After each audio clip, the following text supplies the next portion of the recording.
On June 7, 2007, 48-year-old Bob Eidman sat at his desk across from a client at the small auto insurance company he owned in St. Charles, Missouri, a suburb of St. Louis. Bob and his client talked like they were old friends. That was how Bob was with all of his clients. Part of the reason for this was that Bob just loved talking to people. But he also knew that a lot of his clients came to him when they had no other option, and they were often stressed out about making car insurance payments, so he tried hard to put them at ease. Bob went out of his way to work with people who had bad credit, or a history of traffic violations, or maybe who had gotten a DUI. These were people who desperately needed auto insurance because without it they couldn't drive, but they simply couldn't get insured by larger companies. Bob was well aware of this and made sure he never ever took advantage of these people's desperation. Instead, he offered affordable rates, accepted cash payments, and worked with clients to come up with insurance plans that they could actually handle. And so because of this, Bob had gotten a reputation in town as being as much a benefactor as he was a businessman. In the office, Bob's client handed him an envelope of cash to cover her payment for the month. They talked a bit longer, and then the client left. Once the door was closed, Bob marked the payment in his books, opened a desk drawer where he kept his cash hidden, and tucked the money inside. After that, he looked down at his phone and realized it was later than he thought. So he quickly grabbed a stack of business cards off his desk, slipped them in his pocket, and walked out. Bob's office was on the second floor of a strip mall. So once he was outside, he walked right down the steps to the parking lot, got in his car, and pulled out onto the street. Even though St. Charles was only about 30 minutes from the major city of St. Louis, it felt like a small town. This was a place where a lot of residents kept their doors unlocked and even left their keys in their cars. As Bob drove, he saw loads of people outside enjoying the beautiful spring weather and walking along the Missouri River that wound its way through St. Charles.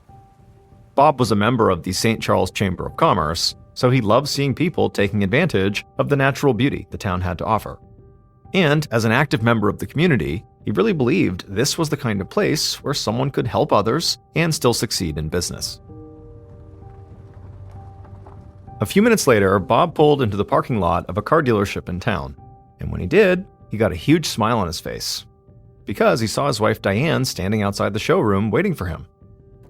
So Bob parked his car, hopped outside, and walked right over to his wife and gave her a kiss on the cheek. The two had been married for 28 years, but they'd only started working together about a year ago when Bob opened up his insurance business. And people who knew them thought they complemented each other perfectly.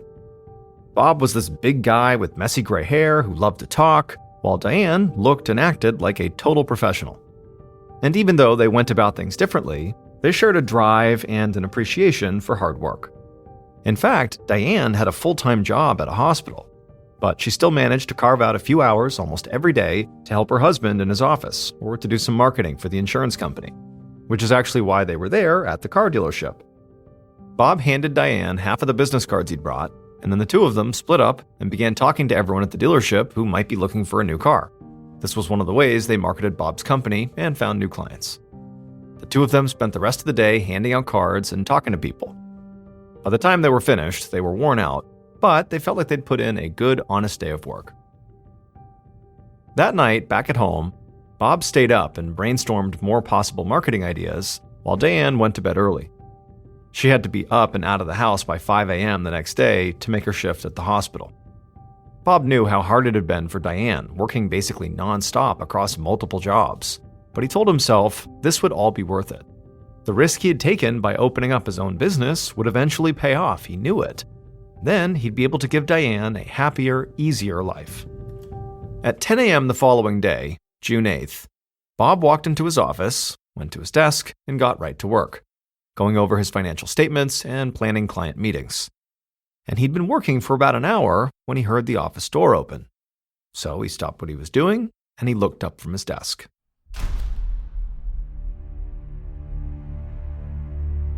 At 12:30 p.m., so 2.5 hours after Bob had gotten to the office, a postal worker was making her daily rounds through the same strip mall. She delivered mail to all the businesses on the first floor and then headed upstairs to drop a package off for Bob. She opened Bob's door, said hello as she walked in, and then stopped cold right inside the doorway. She began to scream, dropped the package on the ground, and ran back down the stairs, yelling for help. People began coming out of their shops and offices to see what was going on. At the same time, this postal worker just happened to spot a police cruiser coming down the street towards the strip mall, so she sprinted across the parking lot and ran out into the road, shouting and waving her arms to get their attention. The police cruiser came to a screeching halt, and an officer got out and asked her what was wrong. And the postal worker, who could barely breathe, began to describe what she had just seen. A moment later, that same police officer was entering Bob's office, and just like the postal worker had done, the officer froze in the office doorway. He had been on the force for years, but what he saw in the office still hit him hard. Because on the floor right in front of him, Bob lay motionless, surrounded by a pool of blood. The officer quickly pulled himself together, ran across the office, and crouched down over Bob's body. He checked for a pulse, but it was clear Bob was dead. Not long after the officer contacted the station to report the death, Detective Donald Stepp of the St. Charles Police and his superior, Captain Pat McCarrick, arrived at the scene. These were two of the most experienced investigators on the force, but even they had not had to deal with many homicides in St. Charles. Because, at the time, the city had a far lower murder rate than the state of Missouri and the country as a whole. Detective Stepp and Captain McCarrick did a walkthrough of the office, and then they examined Bob's body. They saw multiple bullet wounds, but one of the shots looked like it had just grazed Bob. Stepp and McCarrick also found spent shell casings and also live rounds from a 9mm handgun spread out at different spots across the floor. Because of these live rounds on the floor, which are just unshot bullets, so intact, full live rounds, the investigators thought the killer's weapon might have jammed at some point, and so maybe in an attempt to clear the jam, they had ejected these live rounds onto the ground. Or perhaps the killer might have just been an inexperienced shooter and sort of unintentionally ejected these live rounds without shooting them. The investigators dug through Bob's desk, and they noticed there was no sign of a wallet or any form of ID. They checked Bob's pockets and didn't find a wallet there either, so they thought maybe this had been a robbery. But not long after that, they discovered the money in Bob's cash drawer. They didn't know why a robber would have taken Bob's wallet and left all this cash behind. But maybe there was a chance that the killer was not only an inexperienced shooter, but also an inexperienced thief. Soon, the investigators were joined by members of the county forensic team. Forensics officers examined and collected the shell casings as well as the live rounds. They dusted for prints and did a thorough search of Bob's body and clothes for possible DNA samples. While the forensics team worked in the office, Stepp and McCarrick made their way outside and began questioning owners and employees from the other businesses in the strip mall. The woman who owned the printing shop right below Bob's office proved to be the most helpful. She told investigators she had seen Bob pull into the parking lot around 10 a.m. And at about 11, she said she'd heard loud banging coming from upstairs in Bob's office. She said that she figured Bob was just moving file cabinets around or something, and as a joke, she'd even yelled up to him from her office, "Hey Bob, keep the noise down." But now that she knew what had really happened to Bob, she wished at the time she heard those noises, she had gone upstairs to check on him. The investigators asked her if she could think of anyone who might have had an issue with Bob, but the woman said no, Bob was one of the most likable people she knew, and she figured everyone the police would talk to would say the same thing, because that's just who Bob was. A few minutes later, as the investigators walked out of the print shop, Detective Stepp scanned the strip mall, and the front door of a Mexican restaurant caught his attention. Positioned right above the restaurant door was a security camera that pointed out towards the parking lot and the street. So the investigators went inside the restaurant and asked the owner if they could have his surveillance footage from that morning and also the night before. The owner said of course, and handed over the footage. By the time the investigators had spoken to everyone in the strip mall, it was about 3 p.m. Around that time, Stepp and McCarrick headed towards the stairs to rejoin the forensics team inside of Bob's office. But as they were walking, they heard an officer shouting their names from the parking lot. They turned around and saw the officer standing there with a woman, and as they made eye contact with this officer, he quickly came over to them. He said the woman he was with was Bob's wife, Diane. She'd been trying to get a hold of Bob, but he never answered, so she came up here to see if everything was okay. He said Diane obviously knew something was going on here because of the police presence, but she didn't actually know what had happened to Bob. Detective Stepp took a breath, and then he and his captain went to go speak with Diane. They introduced themselves, and then Stepp broke the news that her husband had been found dead in his office and that someone had shot him. Then Stepp and McCarrick offered their condolences. But Diane's response took them completely by surprise. Diane barely reacted at all, and she didn't even say anything. Now, the investigators knew that people handled news like this in very different ways, but neither of them had ever seen something like this. It was like Diane was completely devoid of emotion. Stepp and McCarrick shared a quick look, and it was clear they both thought this was strange.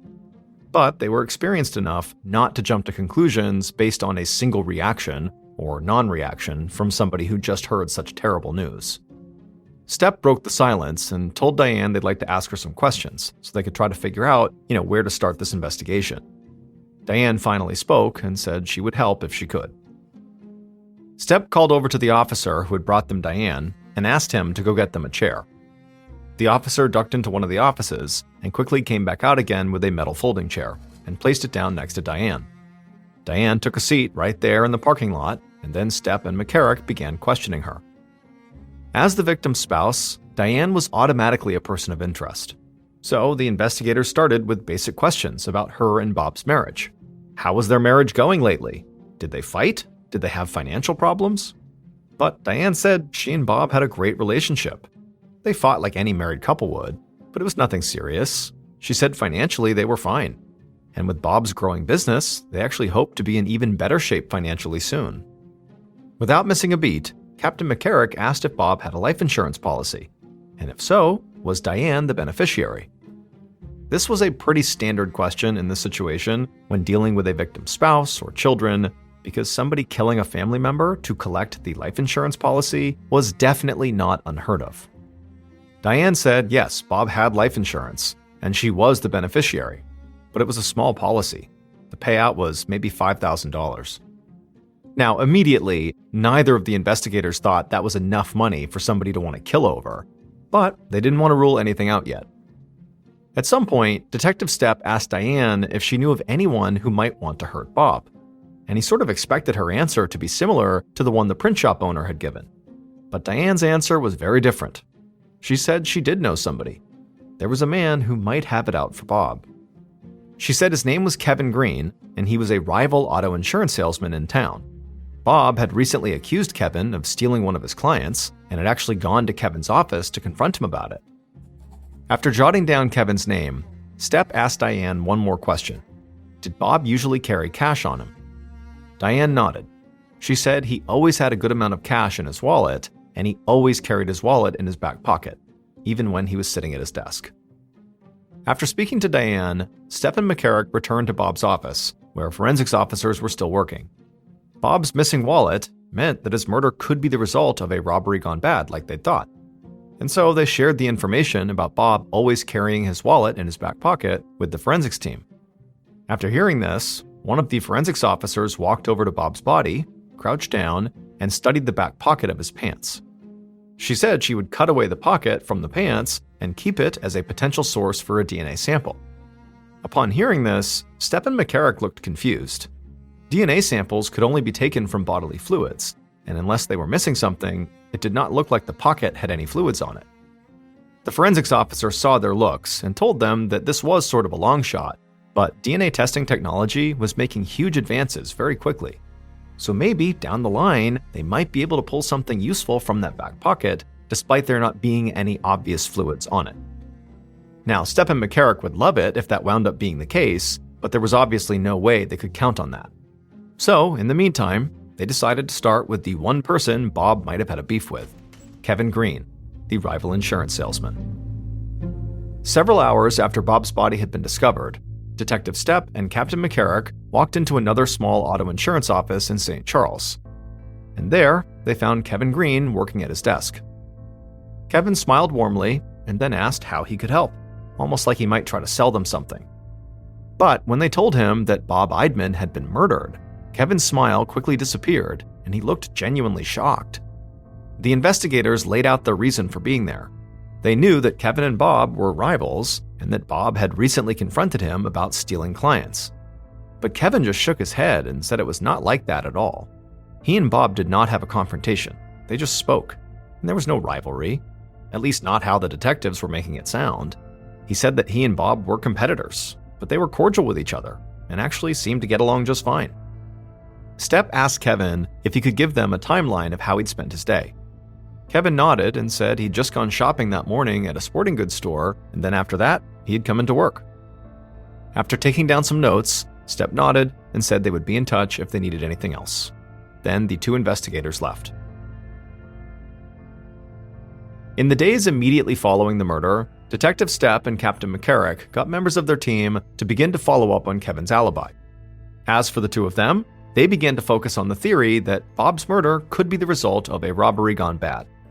If that was the case, they knew they could be looking for anyone off the streets, but they hoped that the surveillance camera footage they had gotten from the Mexican restaurant would help make the search a whole lot easier. So, Stepp, McCarrick, and another member of their team began the painstaking process of sitting in a cramped office and watching the grainy video footage frame by frame. And after only doing this for a short time, everything on the screen began to look like a blur of black and white, and it was hard to even make things out clearly. But suddenly, as Stepp was staring at the monitor, he thought he saw something, and it was like he had just suddenly woken up. He told the officer they were working with to rewind the footage several minutes back. The officer did, and then all three of them leaned into the screen and watched. And this time, McCarrick and the other officer saw what Stepp had seen. The same car, a Ford Focus, drove slowly through the strip mall parking lot twice within the span of a few minutes on the day of the murder. It sort of looked like the driver was staking out the place. And the final time the car drove through the lot before disappearing from the footage was about 11 a.m. And that was right around the time the owner of the print shop had heard all that noise coming from Bob's office right above her, and just about 90 minutes before Bob's body had been discovered. Unfortunately, the car's license plates weren't visible on the footage, and so Stepp and McCarrick knew that that would make their jobs a whole lot harder. Still, they had a brand new lead here, and that was exciting. So they had members of their team compile a list of every registered Ford Focus in the county and told them to start tracking down each of the owners. They also set up roadblocks in St. Charles in the hope that the Ford Focus in question might end up at one. Stepp and McCarrick knew that finding this car from the footage could take a long time. After all, there were a lot of Ford Focuses to check, and there was no guarantee the one they wanted was registered in this county. So while the search for the Ford Focus got underway, the two investigators turned their attention back to the one suspect neither of them could get out of their minds: Bob's wife, Diane. During the week following the murder, Detective Stepp and Captain McCarrick began digging deeper into Bob's relationship with his wife. They knew that Diane's strange and sort of cold reaction to the news of her husband's death did not necessarily mean she was guilty, but they just couldn't shake the feeling that something had been off about her. So they reached out to Bob's cell phone carrier to secure his phone records, and they also started looking into Bob and Diane's finances. And it didn't take them long to discover that Diane had lied to them. Stepp and McCarrick learned that the couple was not doing well financially, like Diane had suggested. Starting and operating the insurance company had put Bob in significant debt. So much debt, in fact, that he had been in jeopardy of losing his business. But that wasn't even the biggest thing that jumped out at the investigators. They got more information on Bob's life insurance. The policy Diane had told them was worth just $5,000. And they learned that, in fact, Bob had 3 life insurance policies that collectively were worth a total of $400,000, and Diane would get all of it with Bob dead. On June 20th, so almost 2 weeks after the murder, Stepp and McCarrick sat across from Diane in an interview room at the St. Charles police station, and they did not waste any time skirting the issue. Stepp said they knew Diane had lied to them about her and Bob's financial situation. And perhaps even more importantly, they knew she had also lied about the amount of money she would receive from Bob's life insurance. Diane stayed calm and quiet, like she had when the investigators interviewed her the first time. She said she had lied about her and Bob's financial situation for one simple reason: she was embarrassed. This response actually didn't surprise Stepp and McCarrick. A lot of people do not feel comfortable talking about money problems, even to police conducting a very serious investigation. But Stepp didn't back off. He said Diane's response did not fully explain their issue, because it didn't explain why she'd lied about Bob's life insurance. What does that have to do with being embarrassed? But all Diane could say was she didn't realize the payout was as big as it was. Stepp and McCarrick did not quite buy it, and so they asked Diane to take a polygraph test. She agreed, and they set up the test that day, and the results came back inconclusive. Now, despite all the reasons the investigators now had to suspect Diane, they had no clear evidence actually tying her to her husband's murder. So they had to let her go. After 2 weeks of their investigation, Stepp and McCarrick believed they had several strong leads, but nothing concrete. The rival insurance agent's alibi had checked out. There was still a chance he could have hired someone to kill Bob, but it was an outside chance. On top of that, police had not gotten a hit on the Ford Focus from the surveillance footage, and they hadn't gotten anything from the DNA tests conducted on blood samples taken from the crime scene. But finally, as June came to an end, Stepp and McCarrick got a hold of Bob's detailed phone records. And those records immediately raised a red flag. Because there was one number that Bob called over and over again, and it wasn't Diane's. It was a Kansas City, Missouri number belonging to a man that neither investigators had heard of. His name was James Hall. And so Stepp contacted James and asked if he knew who Bob Eidman was. And James said yes, he knew Bob very well. In fact, the two of them had been lovers. In 1989, 22-year-old Eloise Lindsay was a fresh college graduate, and she was at a crossroads in her life because even though she just earned her degree, she really didn't know what she wanted to do with her life. And because she was an experienced backpacker, she thought a good way to, kind of get her life together would be to go on a sort of retreat, go out into the woods, go out into nature, and kind of find herself. So she had planned this very detailed 43.3-mile hike along the Appalachian Trail, starting in South Carolina, where the first 7 days of the hike she would be totally on her own, and then at the 7-day mark, she would meet up with a friend at a particular rendezvous point. Her friend would give her resupplies and would be her companion for the rest of the hike. When Eloise told her parents what her plans were, they were not concerned for her safety because she was an experienced backpacker. She had made trips like this before. And so they said, great, we'll see you when you get back. So on November 4th, Eloise sets out to begin her journey down the Appalachian Trail. And the first couple of days of her hike were great. The weather was beautiful, the scenery was amazing, and she had all this time to just kind of be by herself and look internal and think hard about what she wanted to do with her life. But on the third day, when she woke up, she was sleeping inside of a tent she had camped just off the trail. She woke up and she had this intense sense of dread. She couldn't really place where it was coming from, but she knew something was wrong, and she's kind of doing inventory of her life, like, what did I forget? Is there something that I'm just not thinking about right now? But she kind of pushes it aside mentally and thinks, okay, you know what? I'm just going to pack up my campsite here and get hiking, and I'm bound to, come up with what it is that's making me feel this way. So she gets out of her tent and she begins packing up her campsite, and she's looking out, kind of scanning the tree line, not because she was looking for anything, but just because she happened to be looking out. And she could have sworn that she saw a man standing, 30, 40 feet away behind a tree. And she kind of did a double take and was staring at him. It's, it's broad daylight, it's the morning, and they're near a trail, so it isn't like unbelievable that there might be someone near her at that very moment. But she kind of did a double take and she looked at them again, and this person was gone. And she stood there for a minute, just kind of looking in the direction of where she had seen this guy, wondering, is my mind playing tricks on me? Did I really see someone there? Why aren't they showing themselves again? If there was someone there, they clearly must have just been looking at me. Why aren't they, poking their heads out again to communicate with me in some way? We're out in the middle of nowhere. We should be talking to each other. But the guy never shows himself again. And so as she's standing there wondering what she should do, she isn't ready to yell out to this person because there's part of her that's a little bit nervous about yelling out to some stranger in the middle of the woods. But she starts to get this really intense feeling that she's being watched.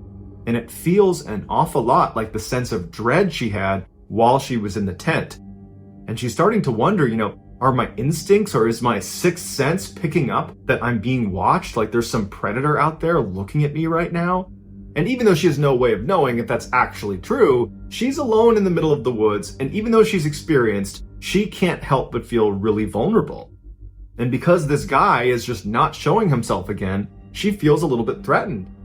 And so she begins to panic and she starts packing up all of her stuff as quickly as she can, and as soon as she can, she takes off down the trail away from that guy she saw in the woods. As she was walking down this trail, she couldn't help but think someone was right behind her, and she kept turning around to see if this person or whoever it was behind her, and no one was ever there. but this visceral feeling that she was being watched, that sense of dread she had, it just was not going away.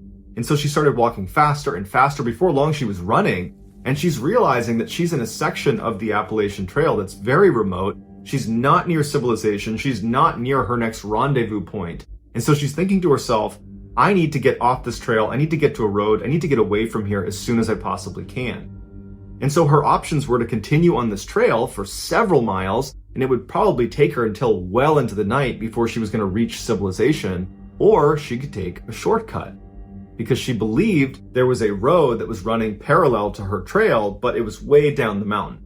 It would require leaving the trail and basically cutting through the wilderness to get down to this road, but she was pretty confident it was right down there. And because this threat of this person or thing following her was so intense for her, she decided to leave the trail. She couldn't stand the idea of having to spend another night out in the middle of the woods with this person stalking her. And so she walks up the trail and starts running down the mountain. It wasn't long before she started to hear audible sounds coming from what she believed to be this person that was following her. And she would turn around and there'd be no one there. And then she started to walk, trying to listen as she's walking, and she would hear footsteps far away from her, and she'd turn and there'd be nobody there, but she was certain someone was following her, someone was stalking her. And the sounds that were coming out of this person, this animal, whatever it was, they sounded like, a deep male voice, but you couldn't recognize if it was a language of some kind. It just sounded more like a grunt or a yell of some kind. And so her heart rate's elevated, she's panicking, and she's walking as fast as she can just through the middle of the wilderness, hoping she's walking towards this road. But after walking and running for miles into the middle of nowhere, she has not come to a road. It's now completely dark out, and she knows she's lost. And so she has to set up camp in the middle of nowhere, and she knows somewhere out in the middle of the woods is some person or something that is stalking me. And she's all alone. She has no way to contact anyone. She doesn't have a cell phone. It's 1989. And so she sets up her campsite, and she gets in her tent. She zips it up, and she lays there hoping she doesn't hear any sounds. And sure enough, within minutes of being inside of that tent, she starts hearing those audible sounds coming from somewhere in the forest. And she hears what sounds like heavy footsteps walking around the perimeter of her campsite. All night long, she hears this. But luckily, they don't come up right to her tent. So there's some separation between her and whatever is making these sounds. And then finally, the sun comes up. She is out of that tent, packs it up, and continues running in the direction she hopes is the road. And of course, all day long, she has that sense that someone is watching her. She's hearing footsteps coming from behind her. She would turn, she doesn't see anything. She would hear that audible grunting sound, that low voice coming from somewhere behind her. But again, she would never see whoever it was or whatever it was that was making the sound. And then again, the sun is starting to set, and she has not found the road. She hasn't found a trail. And she's thinking to herself, I can't even backtrack, because if I turn around and start walking backwards, I'm bound to run into this very thing I'm trying to escape. And so once again, she sets up her campsite in the middle of nowhere. She gets inside, and as soon as she's laying in her tent, she starts hearing those heavy footsteps somewhere out in the woods, kind of walking around the perimeter of her campsite. She's hearing that low, audible sound that she can't quite place. And at some point, she falls asleep. She gets up the next morning. She jumps out of her tent, packs it up, and starts running, hopefully in the direction that will bring her to civilization. A couple days later, when Eloise was supposed to meet her friend on the trail at the 7-day mark, and they were going to finish the hike together, well, Eloise doesn't show up. But after several hours, when Eloise did not show up, her friend left the trail and contacted authorities and filed a missing person report. And the police would launch this massive search for Eloise along the stretch of the Appalachian Trail where she had said she would be. And for the next 14 days, hundreds of police and volunteers and helicopters are scouring this area, and there's no sign of Eloise. And so after 14 days from the time her friend filed the missing person report, the police had to turn the search off, and they say, look, we can't find her.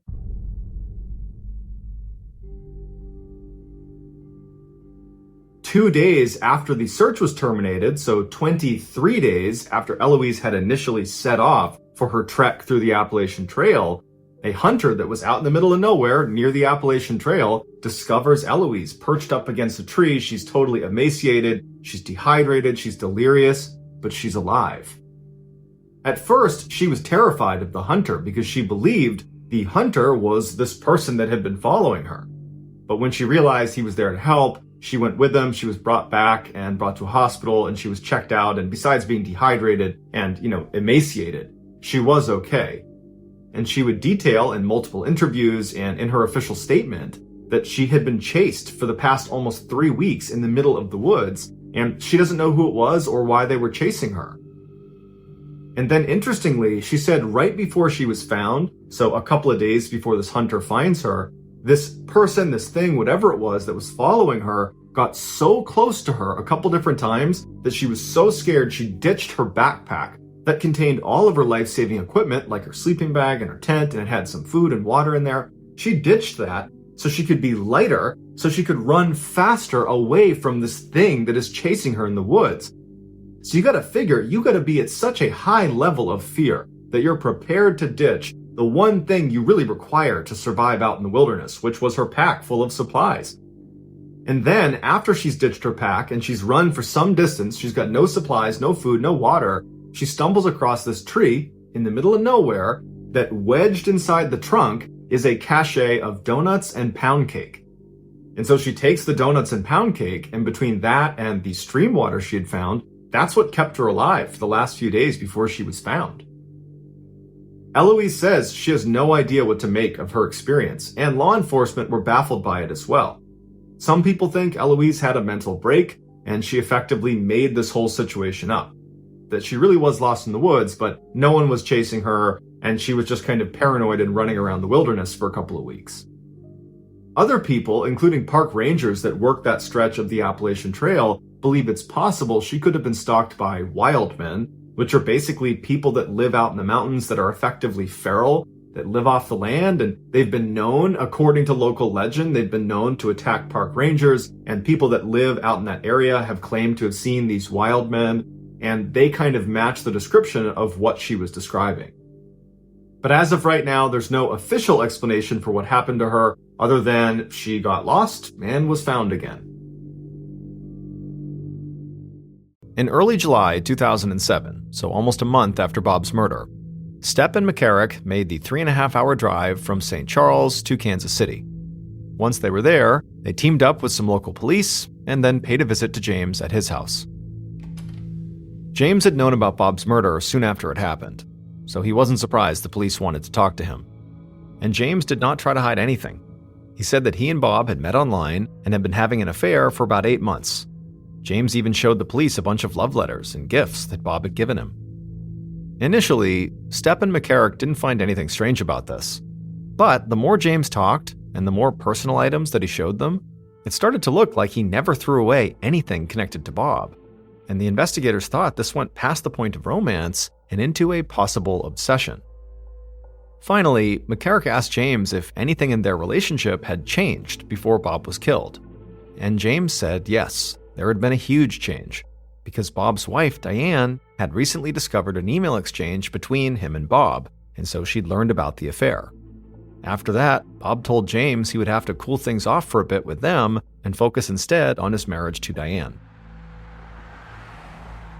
As Detective Stepp and Captain McCarrick made the drive back to St. Charles, they began to realize that they now had a full-on love triangle to consider. There was a chance that James had gotten angry when Bob started to back away from their relationship, and maybe he lashed out and killed Bob. But Diane, who already had a clear financial motive, might have also gone into a rage and murdered Bob because he was cheating on her. Both of those theories made sense, but without any real evidence, Stepp and McCarrick felt like they were just stumbling around in the dark. By the late summer of 2007, Stepp and McCarrick were growing increasingly frustrated with the case. The investigation just kept going the same way it had from the beginning. They had several strong suspects and no concrete evidence. They continued to try to find the Ford Focus, along with some clue that might link Diane, James, or anyone else to the crime scene. But nothing turned up on either front. And as the months passed by, new leads stopped coming in. Other investigations demanded the cops' focus, and so Bob's case started to go cold. Fast forward to April of 2008, 10 months after Bob's murder. Detective Stepp was at his desk when a phone call got transferred to him. He picked up, and he heard the voice of a county forensics officer on the other end, and she sounded excited. As Stepp listened to her, a stunned look came across his face, because things like this just didn't usually happen in investigations. The forensics officer explained that the long shot the team had taken by cutting away Bob's back pocket from his pants had paid off, because now, almost a year later, the process known as touch DNA sampling had taken a massive leap forward. Essentially, in the past, usable DNA samples could only be obtained from bodily fluids. But now, new touch testing methods allowed the lab to obtain DNA samples from skin cells.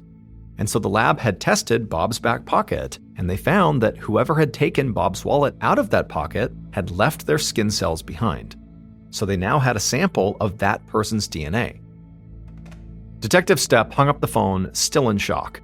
This case that he'd basically given up on suddenly felt like it was about to be solved, and all because a forensics officer had seen what the future might bring and had saved a pants pocket. Stepp went to McCarrick's office and told the captain about this huge development. And right away, McCarrick got to work reassembling the investigative team. But even with this new DNA sample, it would still take the investigators some time to put everything together. But eventually, they would sit down face to face with the person who had left their skin cells behind at the crime scene. And at that point, Detective Stepp and Captain McCarrick knew who killed Bob Eidman. At 11 a.m. that day, the killer and their accomplice sat in a parked Ford Focus in the lot of the strip mall, just past Bob's office. They each held a gun, and they each had a bandana tied around their neck. At some point, the killer raised their bandana up over their nose to cover their face, and at that point, the accomplice did the same. Then the killer looked over at the accomplice, nodded, and then they both got out of the car and ran up the steps to the second floor of the strip mall. They quickly made it to Bob's office, opened up the door, stepped inside, and shut the door behind them. Bob, who was doing some work at his desk, looked up, but before he could say or do anything, the killer and the accomplice raised their guns, and the killer fired. The bullet grazed Bob on the chin, and he immediately began to scream and put his hand up to the wound, but the killer just moved closer to the desk and fired again. And this shot hit Bob on the neck. Blood poured from his wound as he fell out of his chair and hit the floor.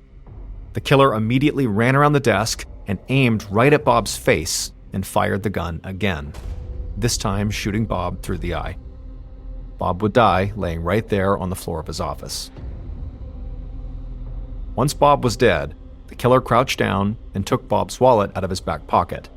Then the killer and the accomplice searched the office, looking for cash they knew Bob kept on hand. But they couldn't find anything, and then they heard shouting coming from right below them. And so in a panic, the killer just grabbed Bob's wallet, put it in his pocket, and then screamed at the accomplice that they needed to run.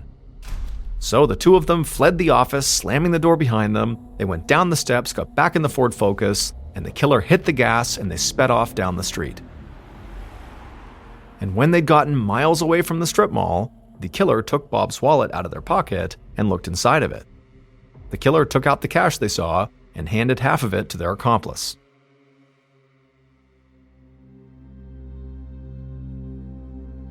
Bob Eidman's murderer was not a jealous wife, an obsessed lover, or a business rival. It turned out the investigators' first theory was right. Bob had been killed by someone who simply wanted to rob him. And that was a man named Paul White. But Paul was not a complete stranger to Bob, because Paul's wife was one of Bob's clients. And months before the murder, Paul had gone with his wife to Bob's office when she made a cash payment for her car insurance. So Paul knew Bob must keep cash on hand. On the night before the murder, Paul had lost $1,200 playing blackjack and craps at a casino, and so he was desperate for money. And his solution was he would kill Bob and take all his cash. After staying up all night, Paul got a hold of 2 guns. Then he got his friend, a man named Cleo Hines, to come with him to provide extra muscle. And then the two of them went to Bob's office and killed him and then robbed him. However, they didn't find the cash in Paul's desk drawer, and so they ended up committing this cold-blooded murder just for the money they found in Bob's wallet, which was $300. Or, after splitting it, $150 each. And they took that money right back to the casino and quickly lost all of it. The investigators had been on the trail of that Ford Focus, which would turn out to belong to Paul's accomplice, Cleo. But after almost a year of searching, they still hadn't tracked it down.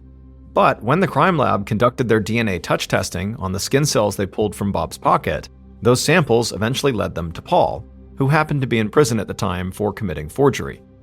Investigators were quickly able to connect Paul to his accomplice Cleo and to the Ford Focus they'd seen on the surveillance footage. Bob's wife Diane, who had nothing to do with the crime, would break down in tears during Paul and Cleo's trial. Paul and Cleo were both convicted, and each of them were sentenced to 2 life terms in prison, with no possibility of parole. Today's story is called The Carancas Curse. It was a chilly morning on September 15, 2007. A sheep farmer named Gregorio Yaruri sat on his porch, sipping a mug of coffee and looking at the distant mountain peaks that surrounded his hometown of Carancas, a small village in southern Peru. It was silent except for the sheep bleating in the pasture. Then Gregorio heard a low sound, like a hum. At first, the noise was faint, and it sounded like it was coming from miles away. Then the hum grew louder, and the coffee in his mug started to vibrate. A moment later, pebbles on the ground surrounding his porch began to shake as the hum turned into a roar. Alarmed, Gregorio set down his mug and leaped down into the yard. He looked around, trying to figure out if the noise was human-made or maybe an earthquake. He covered his ears as the hum roared to a deafening scream. Then he spotted something small and orange streaking through the sky. An instant later, a sonic boom whipped across the valley, shattering a window in Gregorio's house. He was thrown onto his back and he rolled a few times before steadying himself in the dirt.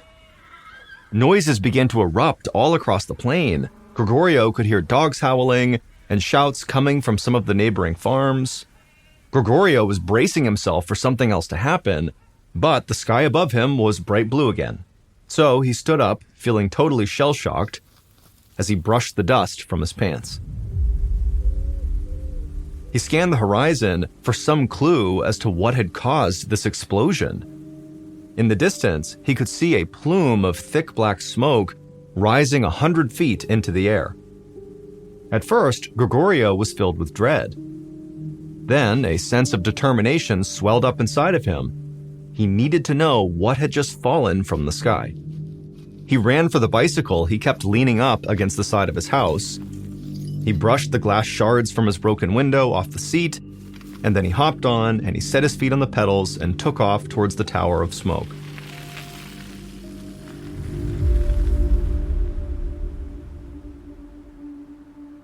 As Gregorio neared the site of impact, the smell of rotten eggs stung the inside of his nostrils. He pulled over just long enough to grab his bandana out of his back pocket and tie it around his face to block the smell. About 100 feet from the tower of smoke, he noticed red dust covering the ground. The closer he got, the thicker the blanket of dust seemed to be. When he finally reached the base of the smoke plume, he rubbed the dust with his feet. It appeared to be clay that had been kicked up by the crash. The smoke was so thick, he still couldn't tell what had impacted the ground. But whatever it was, it had created what appeared to be a huge crater in the ground. The column of smoke was emerging from a hole about 50 feet across. It really looked like someone had just detonated a bomb there. A few minutes later, the smoke started thinning out, and Gregorio could finally see into this crater. He walked up to the edge, and his eyes widened from a combination of fear and wonder. The crater was filled with a dark green liquid. The liquid had a consistency somewhere between maybe water and sludge, and it was bubbling as if it was simmering. Gregorio pinched his nose through the bandana. The egg smell coming off of this crater was so strong that he felt sick to his stomach. He walked around the perimeter of the crater, kicking at the shards of clay and jagged rock that littered the ground. It looked like someone had smashed a huge vase to pieces. Gregorio scanned the horizon.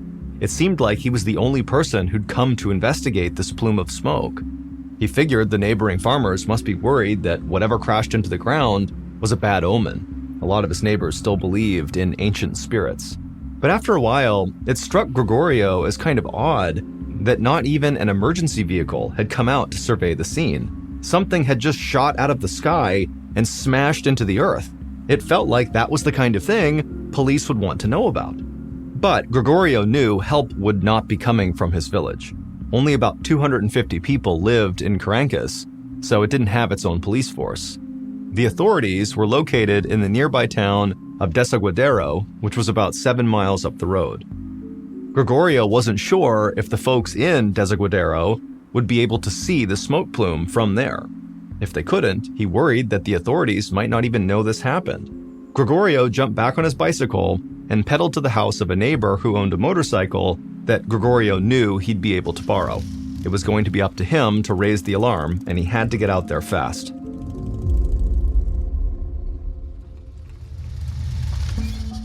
About 20 minutes later, Gregorio parked his borrowed motorcycle in front of the police station in Desaguadero and then walked inside. He was greeted by a tired-looking receptionist with the phone pressed to her ear. It seemed like she'd been talking to people for hours. 3 deputies were talking loudly about an airstrike. It took a minute for Gregorio to realize what was going on. The police did know about this explosion. One of them had seen the orange streak in the sky, but they thought that Caracas had actually been struck by a missile. Gregorio waved down one of the officers and explained he had seen a crater filled with this green ooze that smelled terrible. The officer disappeared into a back room for a moment, and then he returned with the chief of police. They asked if Gregorio could lead them to the crash site. Gregorio agreed. Soon, he was back on his neighbor's motorcycle, leading police cars along the 7-mile road back to the Caracas countryside.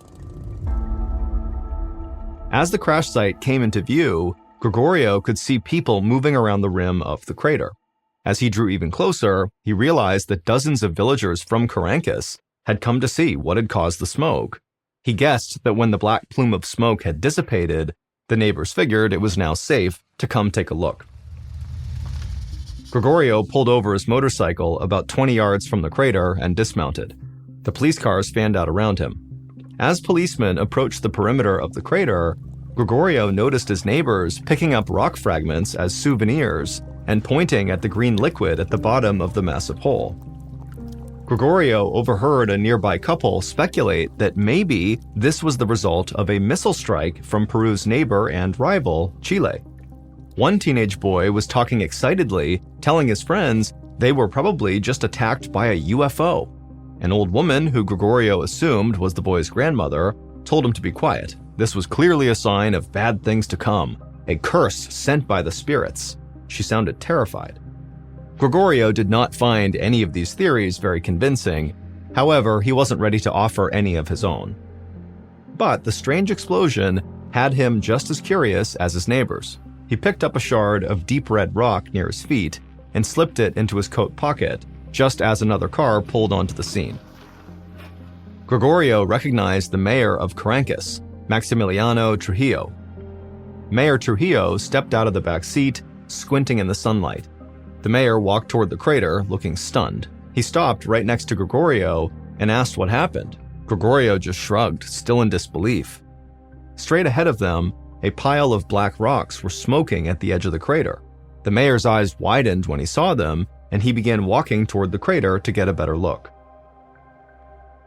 By late afternoon, hundreds of people had gathered at the crash site. Gregorio stood near the front of the crowd, hoping that if he stuck around long enough, the police might announce what had caused this explosion.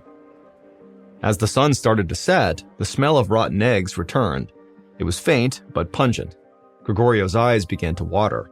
He pulled his bandana back up over his face, but that didn't work anymore. The smell was giving him a headache. A few minutes later, a short woman standing near Gregorio leaned over and began vomiting, and she wasn't the only one. People all around the crater were starting to get sick. Between the rotten smell coming off the green sludge and now the vomit, the air around the crater was now so thick that Gregorio thought he might faint. He fought his way through the crowd back to his motorcycle and sped off towards home, sucking in the fresh air as he went. When he walked through his front door, his phone was ringing. It was his son, who had moved about 6 hours away for a job after he had graduated school. As Gregorio told him about the afternoon's excitement, he took the rock out of his pocket and he laid it on the kitchen table. He began to describe its deep red color, but his son cut him off. He begged Gregorio not to touch it. If Carancas was attacked by a missile, then this red rock could very likely be radioactive. Gregorio remembered the people getting sick at the crater. He felt a surge of anxiety, and he covered the rock with a dish towel. If his son was right, half the town was now vulnerable, and Gregorio spent more time at the crater than anyone else. Panicked, he hung up on his son and ran outside to hose himself off. He didn't know how much it would help, but he had to do something. He spent the rest of the evening feeling totally anxious, until finally he managed to fall asleep.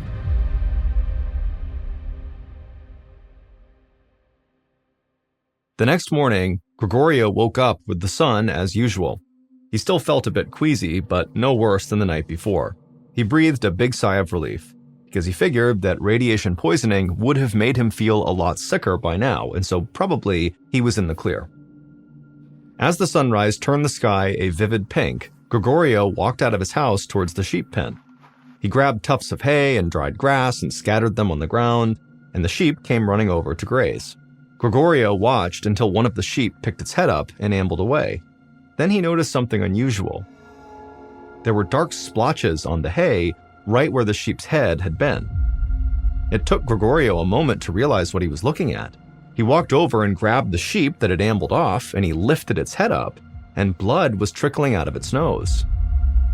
Then he looked at the ground. Another splotch of blood stained the hay beneath his feet.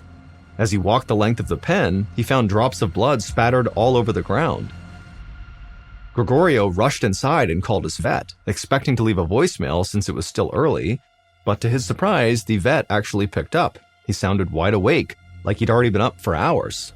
He said that he'd been getting calls all morning. Livestock across Carancas were getting sick. The vet promised to make Gregorio's farm his next stop. Gregorio thanked him and hung up. He had no idea what kind of sickness had emerged from that crater, but it seemed like it could be deadly. A few days after the crash, Mayor Trujillo walked between rooms at a health clinic. Every exam table had been turned into a makeshift hospital bed. More than 200 people who visited the crash site had flooded the hospital in Desaguadero. They were all sick with migraine headaches, and they were vomiting. The hospital got so overwhelmed with patients, they diverted people to smaller health clinics throughout the city, which were now acting as satellite operations.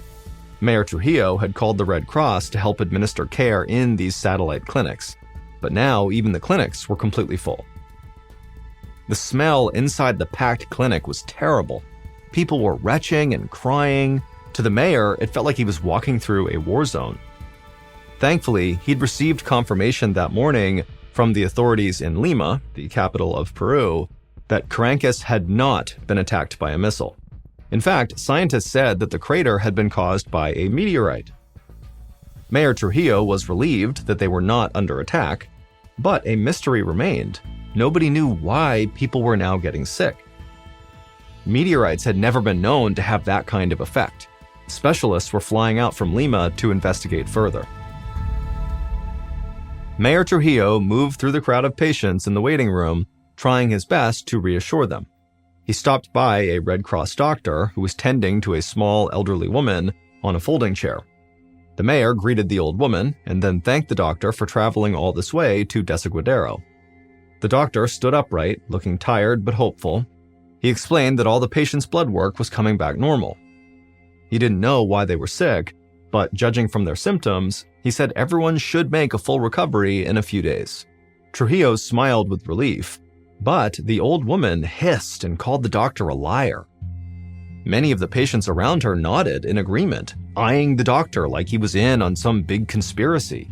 He heard them muttering about evil spirits causing this disaster. Trujillo knew that many villagers believed the meteorite was a curse from the ancient spirits, and because of that, many had refused to listen to the Red Cross doctors and aid workers. To Trujillo, this was the problem with people of the Carancas region. Outsiders never came to the area, so many of the villagers didn't trust them. Trujillo knew that Carancas was not cursed. He just needed to find a way to get his people to listen. Then an idea struck. Maybe he could get them to believe the science with the help of someone who could appease the spirits. Trujillo left the health clinic, climbed into his car, and drove the 7 miles to Caracas. The small village, nestled in the shadows of snow-capped mountains, was eerily quiet and deserted. As the mayor slowly drove through the narrow and winding streets, he could see people peering out their windows. Normally, they'd come outside to wave hello, but now it seemed like they were terrified of leaving their homes. A few minutes later, Trujillo pulled up to a small adobe house with a thatched roof. It belonged to the local shaman, a man the mayor had long respected for his wisdom. Everybody in town trusted the shaman, and Trujillo hoped he could bring some calm to the community. Trujillo stepped out of his car, and he was pleased to see that the shaman came out of his house to greet him. Trujillo explained the situation to the shaman, and the shaman nodded thoughtfully, and he agreed that the meteorite was not a curse, although it had disrupted balance in the land. And so he said he was happy to do his part to restore the natural order of things. Trujillo smiled and shook the shaman's hand. He promised he'd be in touch soon, and then Mayor Trujillo headed back to his car. With the shaman's help, he was sure he could get the townspeople to listen to him and restore order in the town. Meanwhile, thousands of miles away in Montreal, Canada, a professor named Peter Schultz was standing in line at a coffee shop scrolling through the news app on his phone. He taught Earth, Environmental, and Planetary Sciences at Brown University in Rhode Island, but he was in Montreal for a conference on craters made by meteorites and other space objects.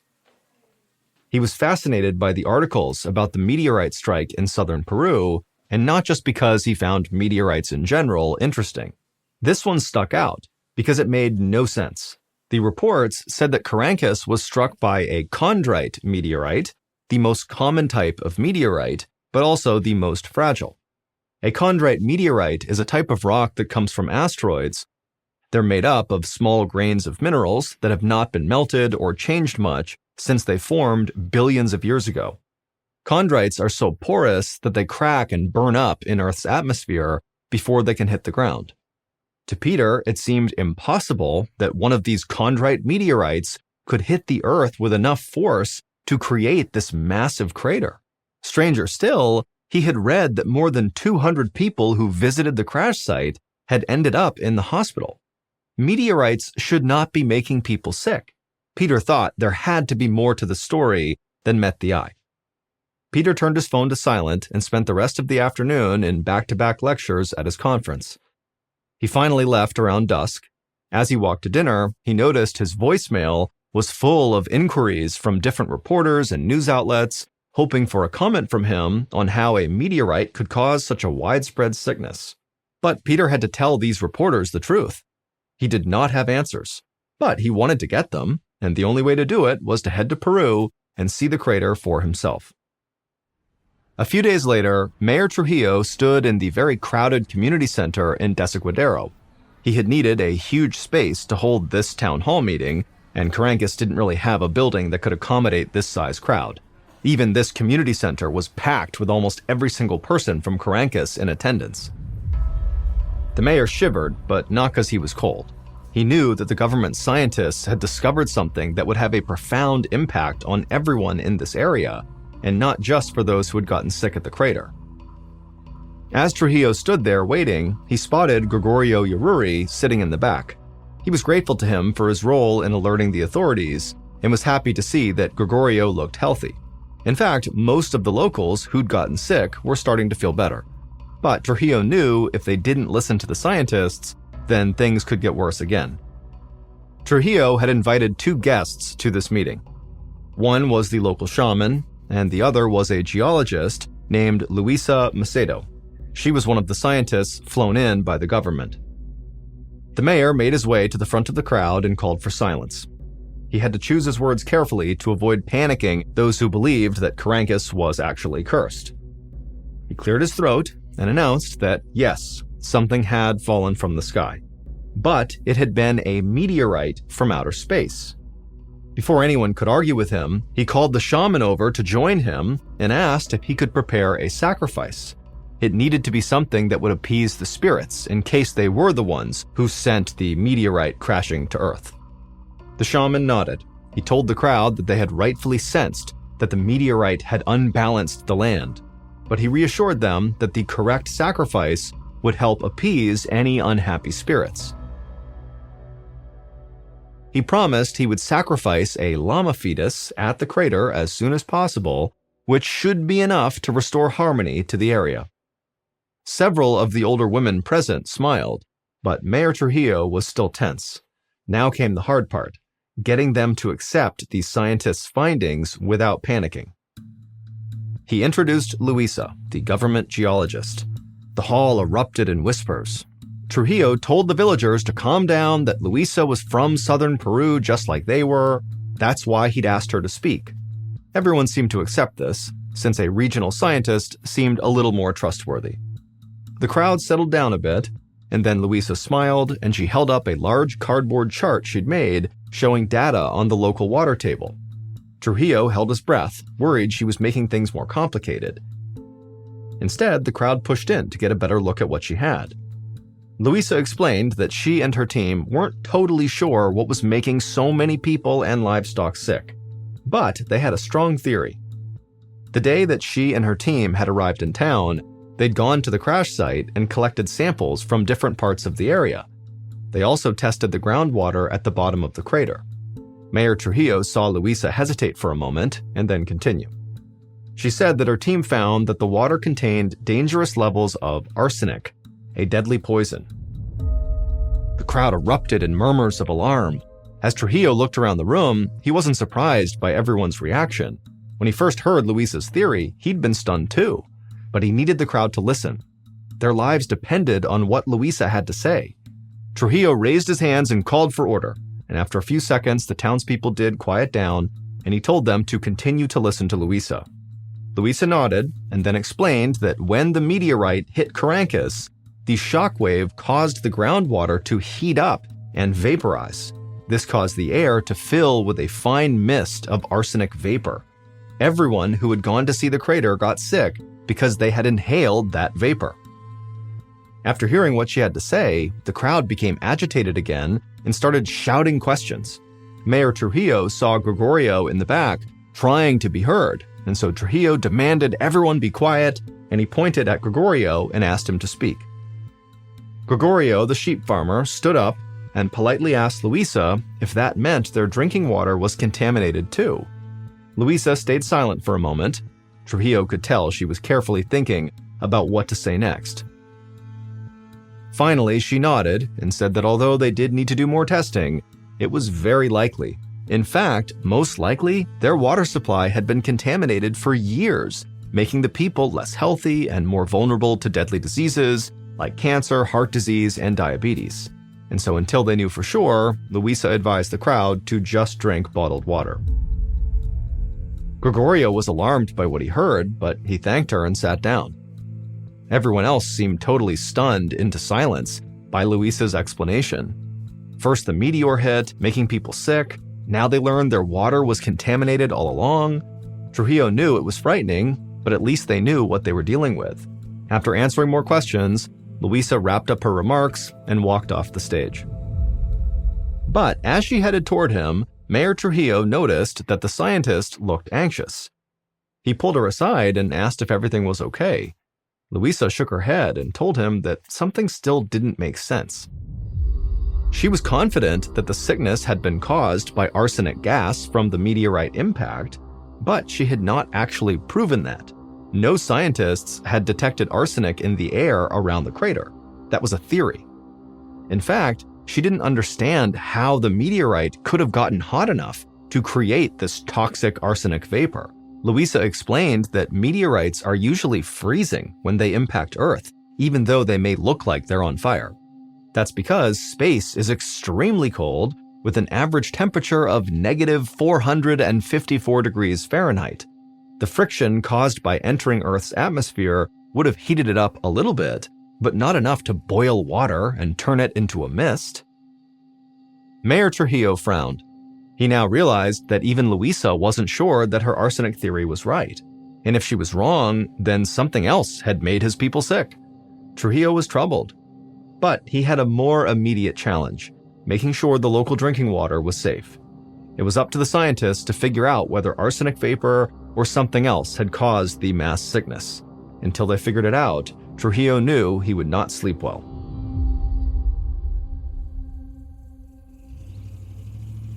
A little over 2 months later, in December of 2007, Professor Peter Schultz arrived in Caracas to investigate the crash site. On a dry and sunny day, he drove through the winding roads of the rugged countryside until he reached the crater. Even though the rainy season had nearly filled it with water, he was struck by how massive it was. Peter had heard about Luisa Macedo's discovery of arsenic in the water. There was no debate that there was arsenic in the water itself, but so far, nobody had been able to explain how, or even if, arsenic got into the air.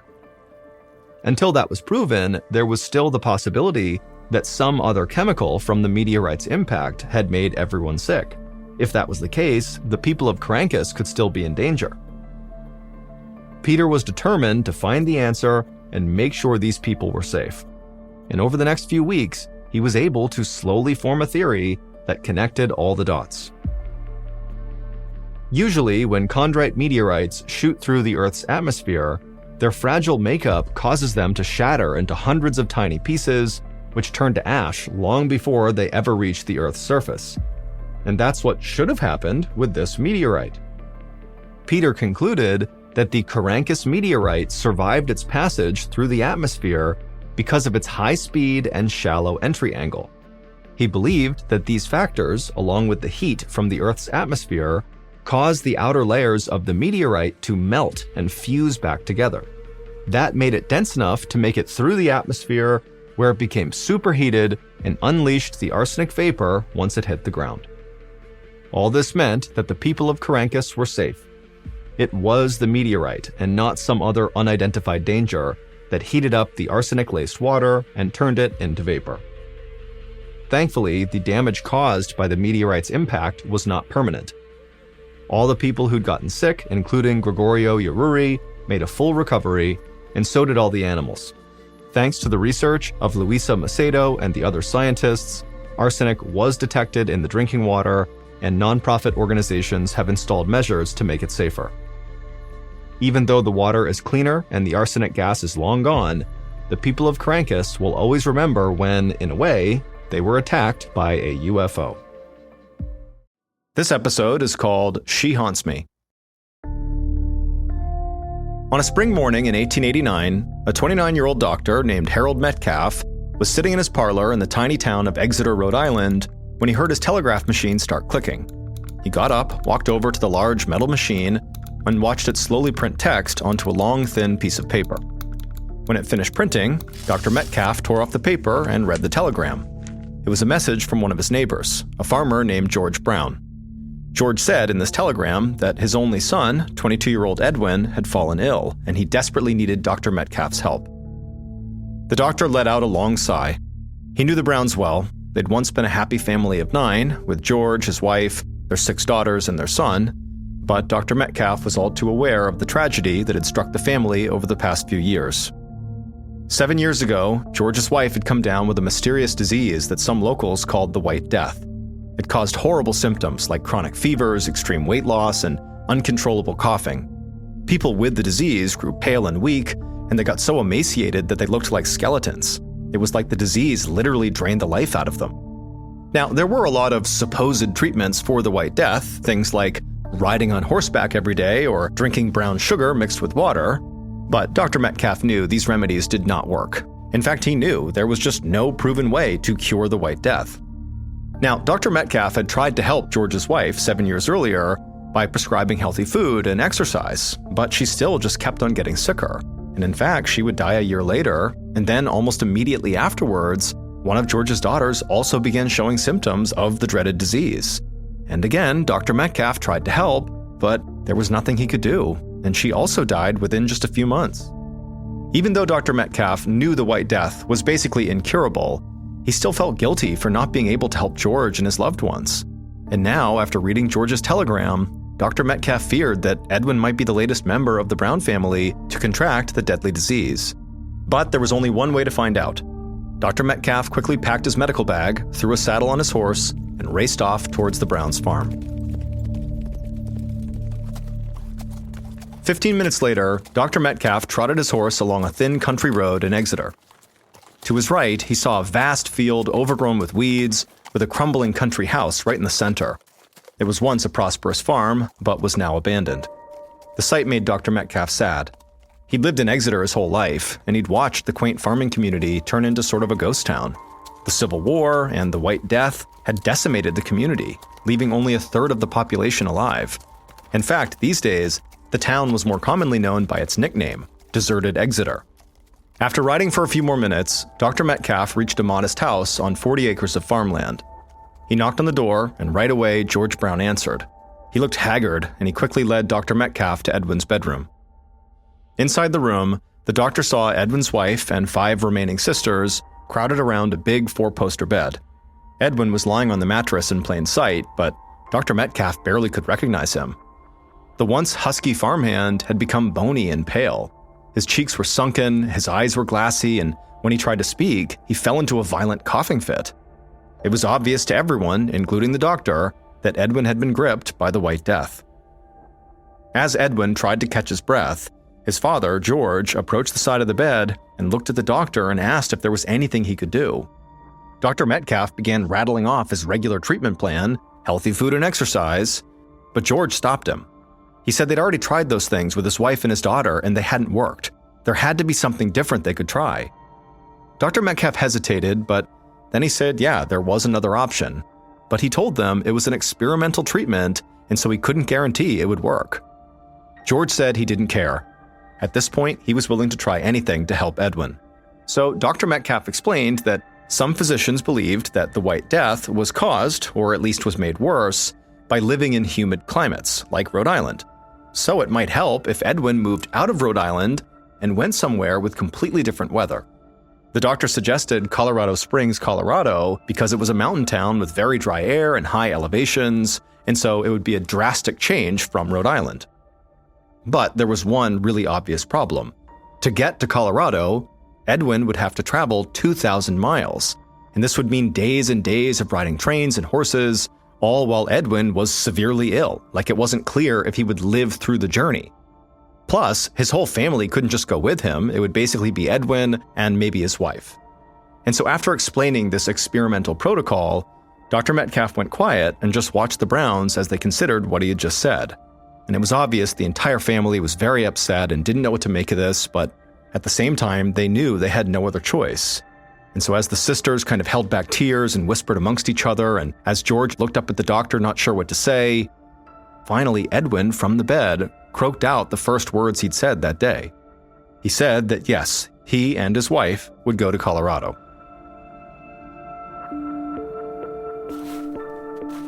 Three years later, in January of 1892, Edwin held his wife's hand as they walked through the snow in the Rocky Mountains. The high elevation and dry air in Colorado Springs had worked like a charm. Edwin was back to feeling like his normal self again. After walking a bit longer, Edwin told his wife they should head back home for lunch.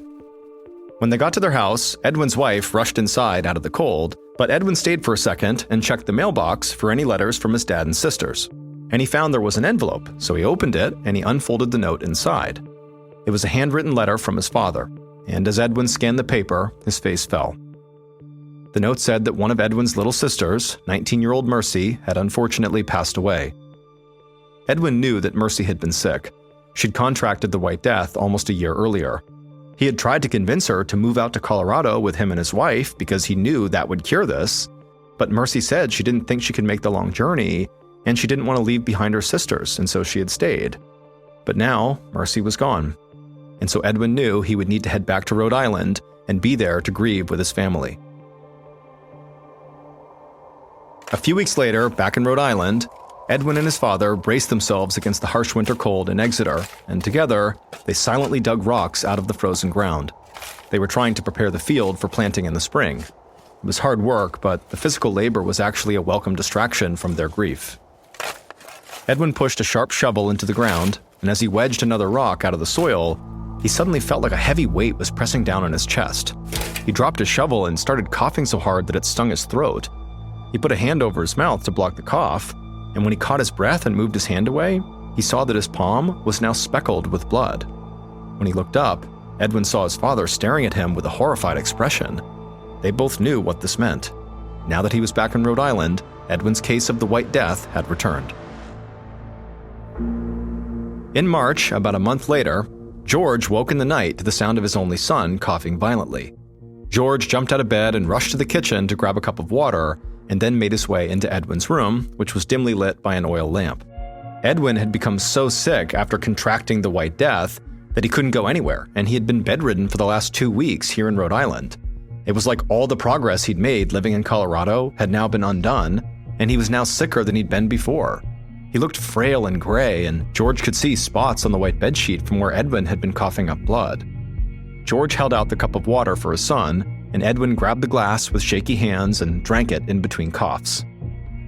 Then Edwin looked at his father, and in a hoarse and frightened voice, he said something that terrified George. He said, "She was here. She haunts me." George just stared at his son. He had no idea what his son was talking about, but before George could ask, Edwin was gripped by another coughing fit, and the only thing George could think to do was send for Dr. Metcalf. Less than an hour later, George stood by Edwin's bedside as Dr. Metcalf examined his son. Now, George knew his son was in very bad shape at this point, but he was still shocked when Dr. Metcalf, after examining Edwin, turned to George and just said, "It's in God's hands now." There was apparently nothing he or anyone else could do to help Edwin. George was beyond devastated. He had lost his wife, 2 daughters, and now he was just counting the days until his only son passed away too. He felt totally powerless. But Edwin, despite hearing this grave news, was putting on a brave face. With his voice still hoarse from coughing, he asked his father if he had any whiskey. If his days were indeed numbered, well, they might as well enjoy the last few moments.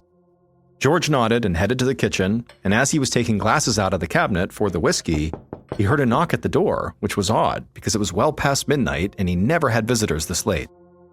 George set the glasses down, made his way to the door, and opened it up to see 6 of his neighbors standing there on the porch. One of them, an older woman with graying hair, said they'd heard that his son Edwin was sick, and a few of them had seen Dr. Metcalf come over earlier, and so they were concerned. But they said they were not just here to pay their condolences. They were here to try to save him. George had to stop himself from letting out a very bitter laugh. He already knew no one could help his son. No one had been able to help anybody else in his family when they had the White Death, and it was just a matter of time before his son died. But he let the neighbors inside anyway, if only because seeing a few familiar faces might lift his son's spirits. When George and the visitors rounded the corner into Edwin's room, most of the neighbors went to Edwin's bedside to say hello, but the older woman walked directly towards Dr. Metcalf and began speaking to him in a very hushed voice.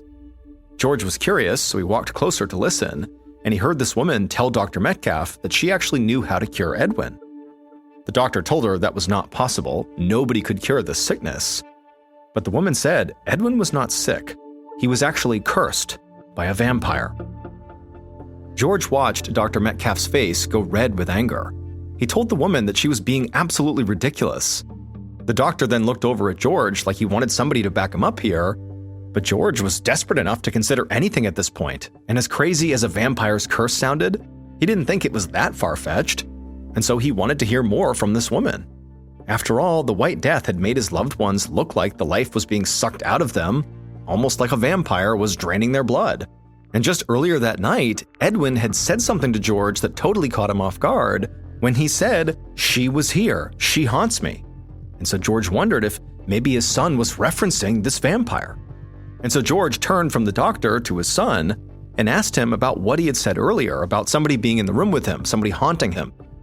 And Edwin croaked out that earlier, when he was alone in the room, he had seen this woman standing in the corner of his bedroom, staring at him with cold, dead eyes.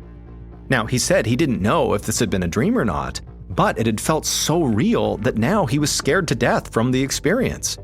To George, his son's testimony only seemed to strengthen the neighbor's vampire theory. However, George told the older woman that he wanted proof that this really is what was going on, that a vampire was behind what was happening to his family. And so the older woman called over another one of the neighbors, a farmer that George sometimes shared crops with, and he told George and Dr. Metcalf that he'd seen cases like this before. He explained that sometimes when a person died, a dark supernatural force would take over their body and cause them to leech the life out of their surviving loved ones, even from beyond the grave.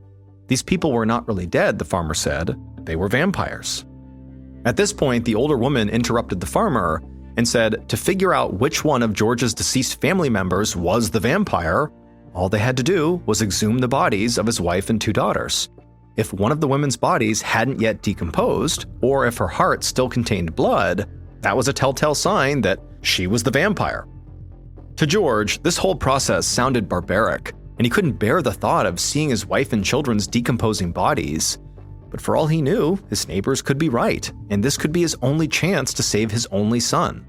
So George gave the neighbors his blessing to go dig up his family members' bodies, and then George turned to Dr. Metcalf and, said he couldn't go and see this, and so asked the doctor to please go to the graveyard on his behalf. That way the doctor could be his eyes and also be the voice of reason. A few minutes later, Dr. Metcalf trudged through the dirt, lagging behind the neighbors, as they made their way toward the Chestnut Hill Cemetery. Between the 7 of them, they had 3 small lanterns, one of which Dr. Metcalf was holding to light his way. As the doctor walked along, he could hear the neighbors up ahead of him whispering about this vampire and what they were going to do, and it was hard for the doctor not to feel totally annoyed because he did not believe a curse was behind what was happening to George's family. But he reminded himself that George was utterly desperate and had really kind of convinced himself that maybe this curse really was the thing, and Dr. Metcalf didn't have the heart to just completely shoot it down. And so if this is what it took, going along with the neighbors to the graveyard to prove that George's son Edwin was not suffering from some kind of ridiculous curse, then ultimately this was worth it. Eventually, the neighbors and the doctor reached the cemetery's iron gates, which creaked as the farmer pushed them open. To the right of the entrance, Dr. Metcalf could see a stone crypt, and next to it, he could see the Brown family's plot. And it didn't take long for the group to locate the tombstones they were looking for. Dr. Metcalf stood a few feet away and watched while 2 of the neighbors held up lanterns and 3 others stuck shovels into George's wife's grave. They threw dirt to the side until eventually they unearthed her wooden coffin. The leader of the neighbors, the older woman who brought up the vampire curse, unlatched the casket, pulled it open, and revealed the dusty skeleton of George's late wife. She'd been dead for 9 years, and so her body had, like Dr. Metcalf had expected, totally decomposed. To the neighbors, though, this only meant that George's wife was not the vampire, but one of the 2 daughters was. So they reburied the wife and dug up George's first daughter, the one who had died just a few months after George's wife. And again, when they opened up the coffin, it was just full of bones, and so they reburied the daughter as well. And then finally, the neighbors exhumed Mercy, the second daughter, who had died just 8 weeks earlier. And what they found inside of her casket struck even Dr. Metcalf, the most skeptical person there, as absolutely inexplicable. Despite having been dead for 2 full months by this point, Mercy's body had not even begun to decompose. And to make things even stranger, Mercy's body was lying on its side, as if she had literally turned over in her grave after being buried. The gray-haired woman turned to Dr. Metcalf and pointed and said, "Look, there's your vampire." The doctor, who was admittedly kind of shaken up, still insisted there had to be some kind of rational medical explanation for this, but the neighbors wouldn't listen. They had already begun performing a ritual that they believed would kill the vampire, break the curse, and save Edwin's life. The neighbors gathered up twigs and arranged them on top of a nearby boulder. Then the farmer flicked a match and kindled the flame into a small bonfire. And then Dr. Metcalf watched in stunned silence as the older woman pulled something out of a bag that she'd carried into the cemetery. And in the flickering light, he saw a flash of silver, and he realized what the woman had pulled from her bag was a huge kitchen knife. And then Dr. Metcalf looked on in horror as the woman stuck that blade directly into Mercy's abdomen, slicing her stomach open, and then the woman reached up under Mercy's ribs and pulled out her liver and her heart.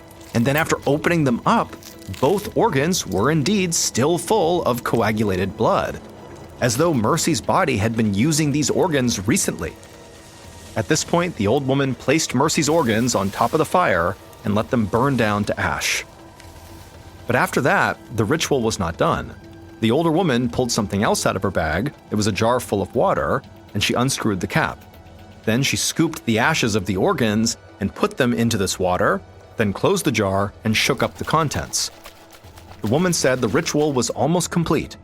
All they needed to do now was have Edwin drink this entire concoction of water and his sister's burned organs.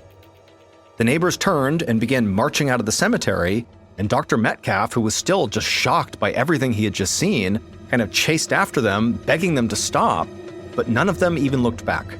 They were on a mission. A little while later that evening, Edwin was propped up in bed, feeling lifeless and miserable, surrounded by his father, Dr. Metcalf, and the group of neighbors. Edwin held the jar of black liquid in his hands, but he hadn't drunk any of it yet. Instead, he listened as Dr. Metcalf and the older woman argued. Dr. Metcalf said that if Edwin drank that, it would only make him sicker. But the older woman insisted it was the only medicine that would cure him. Edwin looked to his father for some advice about what to do, but George told Edwin it was up to him. Staring at the watery ashes of his own sister's heart and liver, Edwin almost began to gag. He couldn't decide what to do. If he drank this vile liquid, he could die, but if he didn't drink it, he would still very likely die. So he ultimately decided he had nothing to lose. He unscrewed the jar's cap, brought the black water to his lips, and began to drink. But despite drinking his sister's burned liver and heart, 2 months after this ritual, Edwin still died of the White Death. The ritual had not worked. And after losing his only son, George Brown's life continued to get worse. Over the next 6 years, 3 more of his daughters would die of the White Death, leaving him with only one child, his daughter Hattie. George lived another 2 decades. However, his one remaining child, Hattie, would outlive George by about another 40 years. She would die in 1954, but she lived long enough to actually see a cure developed for the White Death, because it would turn out the White Death was not some curse caused by a vampire. It was actually a very common and very deadly infectious disease called tuberculosis, and by 1954, a vaccine had been developed. But back in the late 1800s, tuberculosis was a global epidemic. It was highly infectious, often spreading amongst families or other tight-knit social groups, and it accounted for 25% of all deaths in the northeastern United States, where the Brown family lived. But despite how common it was, tuberculosis was very poorly understood. There were many different types, and the symptoms could vary widely, so it wasn't always accurately diagnosed. And even when it was, there was no effective medications, so treatment was mostly guesswork. Although almost everyone in New England at the time knew someone who had died of tuberculosis, the Brown family had a uniquely horrible experience. They lived in an isolated, half-abandoned community where superstition reigned. So when they started coming down with the so-called White Death, which was a nickname for tuberculosis, their neighbors thought they'd become the victim of a vampire, and when they exhumed Mercy and found that her body had not decomposed, they took that as proof that she possessed supernatural powers and was behind the curse. But just like Dr. Metcalf suspected on the night where they exhumed her, there actually was a rational explanation for why Mercy's body had not decomposed. Mercy died in the middle of the harsh New England winter, when the ground was so frozen that it would have been impossible to actually dig a grave. So instead of being buried underground in the cemetery next to her mother and sister, she was still buried in the cemetery, but above ground in that stone crypt, where her body was naturally frozen and preserved. As for why her body appeared to have rolled over inside of her coffin, that was most likely because the neighbors had moved the casket as they opened it and sort of accidentally shifted her remains. However, Mercy's reputation as a vampire lived on, and her story made headlines all across the country, and in fact, in 1896, one article about Mercy the Vampire made it into the hands of an aspiring novelist named Bram Stoker. He would release Dracula 1 year later, and the book featured a young woman who was turned into a vampire and later had her body exhumed. The character's name was Lucy, a combination of Mercy and her middle name, which was Lena. By the beginning of 2016, everybody who lived in apartment building number 12 on Shanxi Road in the big Chinese city of Xi'an knew to stay away from the woman who lived at the end of the hall on the 15th floor. Now, they didn't know much about this woman, But what they did know about her was totally bizarre and kind of alarming. The woman, whose family name was Wu, but nobody actually knew this woman's individual name, was 43 years old and she lived alone. And from what residents could tell, nobody ever came to visit her and she almost never left her apartment. But oftentimes, residents on the 15th floor could hear this woman talking to herself very animatedly inside of her apartment, and sometimes she'd even get into these big arguments with herself where it was clear she was kind of playing the role of multiple personalities at once. But none of these things were the reason why people avoided her altogether. They avoided her because she seemed really dangerous. One day, a few months earlier, a teenage girl was walking down the hallway on the 15th floor, making her way towards her friend's apartment, when she passed by this woman's apartment door. And as soon as she walked past, the door to this woman's apartment flew open, and the woman rushed outside and began screaming incoherently. And so this teenage girl, she whips around and sees this woman, and instinctively, what this girl thought was, oh my goodness, this woman is being attacked. She's running away from somebody in her apartment or something. But then very quickly, it became apparent that this woman was not being attacked. She was attacking the teenage girl. So this woman, she looks at the girl and her eyes go wide and she kind of curls her hands into claws. And then she began running down the hall towards this girl. And so the girl, she begins to scream and she turns and she runs down the hall and she manages to pound on her friend's door. And her friend happened to be right behind the door. They opened it up, the girl ran inside, and they shut and locked the door right as this woman came barreling into the door. And this behavior from this woman on the 15th floor was just the beginning. Following this first attack, the woman on the 15th floor would routinely barge out of her apartment and chase down young women and teenage girls that were walking past her door. Now, this woman never actually hurt anyone that she chased down and even reached in time. She just kind of scared them. And so as a result, the residents of this apartment building, including the women and young girls who had been attacked by this woman, their reaction to this was not anger or resentment or, some desire to go call the police and have this woman arrested. Instead, the residents of this building just kind of felt bad for this woman. It seemed very obvious that she was mentally unwell and probably very lonely, and so they kind of collectively decided to not call the police and instead just kind of ignore her. But sometime in early February, this woman's random attacks on young women and girls just kind of stopped. And at first, residents, especially of the 15th floor of this apartment building, were just relieved because all of a sudden you could walk down that hallway in peace again. But by the end of February, it dawned on people who lived in this apartment building that not only had this woman stopped her random attacks, but also now they couldn't even hear her inside of her apartment talking to herself because that was something people always heard, and now her apartment was totally silent. And so pretty quickly, people became kind of worried about this woman. But nobody was willing to go knock on her door and actually make sure she was okay, because again, this woman was viewed as being kind of dangerous. I mean, she was literally jumping out of her apartment and attacking random passerbys, and so people just continued to keep their distance from this woman. And so as people did that, they began to tell themselves that, probably she just moved out without anybody noticing, and that's why she's gone quiet. But it would turn out that was not the case. Right around the time the woman on the 15th floor stopped her attacks and went silent, sometime in early February, an elevator inside of this apartment building broke down between floors 11 and 10. And so a maintenance crew was called out to fix the elevator, but when they got there, they realized they didn't have the supplies or the manpower to actually make the fix, and so a decision was made to just cut the power to this individual elevator car, and then the work crew said they'd come back in about a month when they had the right supplies and people. And sure enough, a month later, this crew came back with what they needed, and they were able to lower the broken elevator car down to floor 10, and then they opened up the doors, and they were absolutely horrified at what they saw inside of that car.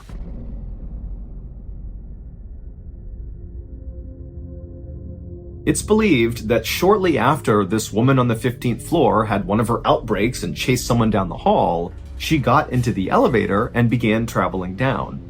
And when the elevator car got between floors 11 and 10, it came to a lurching stop. But for some reason, when this happened, The woman did nothing. She didn't yell for help, she didn't scream, she didn't pound on the doors, she didn't press any buttons. She just sat in the elevator car in absolute silence. And so eventually it was discovered that one of the elevator cars in this apartment building was broken, not because the woman had called out, but probably because someone had tried to hail the elevator and it didn't come down. And so that maintenance crew was called out, but they couldn't make the repair, and so they decided to cut the power to that car and come back in a month.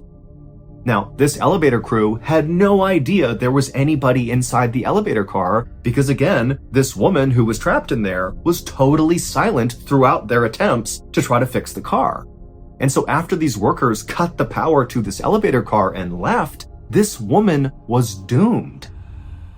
This woman just sat in silence in this elevator car with no food and no water for several days until she died of dehydration, which is one of the most agonizing and slow ways to go.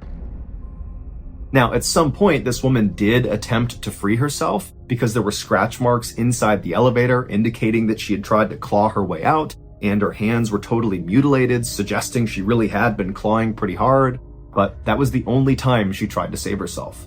Otherwise, she just sat there and eventually died.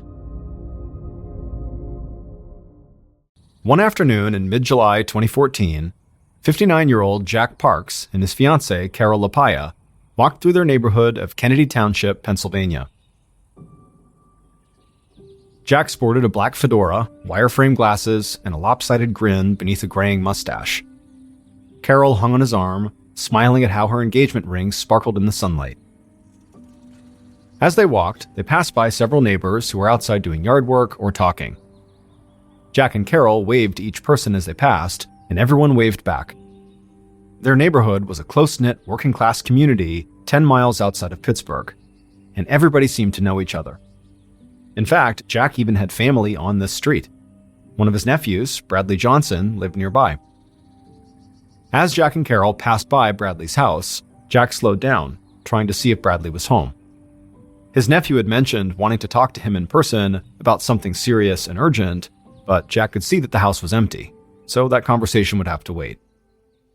Which was fine, because today, Jack and Carol were on a mission. Inside of Carol's purse was a large stack of wedding invitations, and they were on their way to drop these invitations in the mail, which was huge for them, because their wedding had been an unusually long time coming. So Jack and Carol had met at a bar 25 years ago. They'd fallen for each other quickly, but Jack had dragged his feet on proposing. And then, when he had felt ready, Carol was swamped at work. Then Jack was busy. The timing was just always bad, and the longer they put marriage off, the less important it seemed. And anyways, they were in love and totally committed to each other. They didn't need a marriage license to prove that. But last February, Jack's mother had passed away. Her death had made him realize that he wasn't getting any younger, and he really wanted to marry the woman he'd loved for decades. So, a few months ago, he'd finally proposed. And ever since, their days had been consumed with wedding preparations. They had the venue, the dress, and the rings, and now it was finally time to send out the invitations. The couple came to the end of the block and stopped in front of the mailbox. Carol took the envelopes from her purse and then joked that this was their last chance to cross anyone off their invite list. Jack just laughed and said they were not cutting anyone. So Carol pushed the envelopes through the mailbox slot until only one invitation remained. Carol hesitated for a second, looking at the name on that last envelope. It was her nephew, a 22-year-old named Michael LaPaya. She and Jack had been angry at Michael this whole past year. Their broken relationship with him was a sore spot for both of them. So Jack and Carol did not have children of their own, but they'd always doted on their nieces and nephews. When the kids were younger, Jack and Carol would have them over for slumber parties where they'd stay up late watching movies and eating popcorn, and as the kids got older, they'd all stayed close, except for Michael. A few years back, Michael had started drifting away from Jack and Carol and the rest of the family, and getting into lots of trouble. He joined the army, but gotten dishonorably discharged for marijuana possession, and ever since, he'd suffered from PTSD and began experimenting with harder drugs. But that was actually not what caused the rift. Jack and Carol had supported Michael, even through his struggles, until one day the previous September. During a Labor Day party that Jack and Carol had hosted, guests had seen Michael go into the couple's bedroom.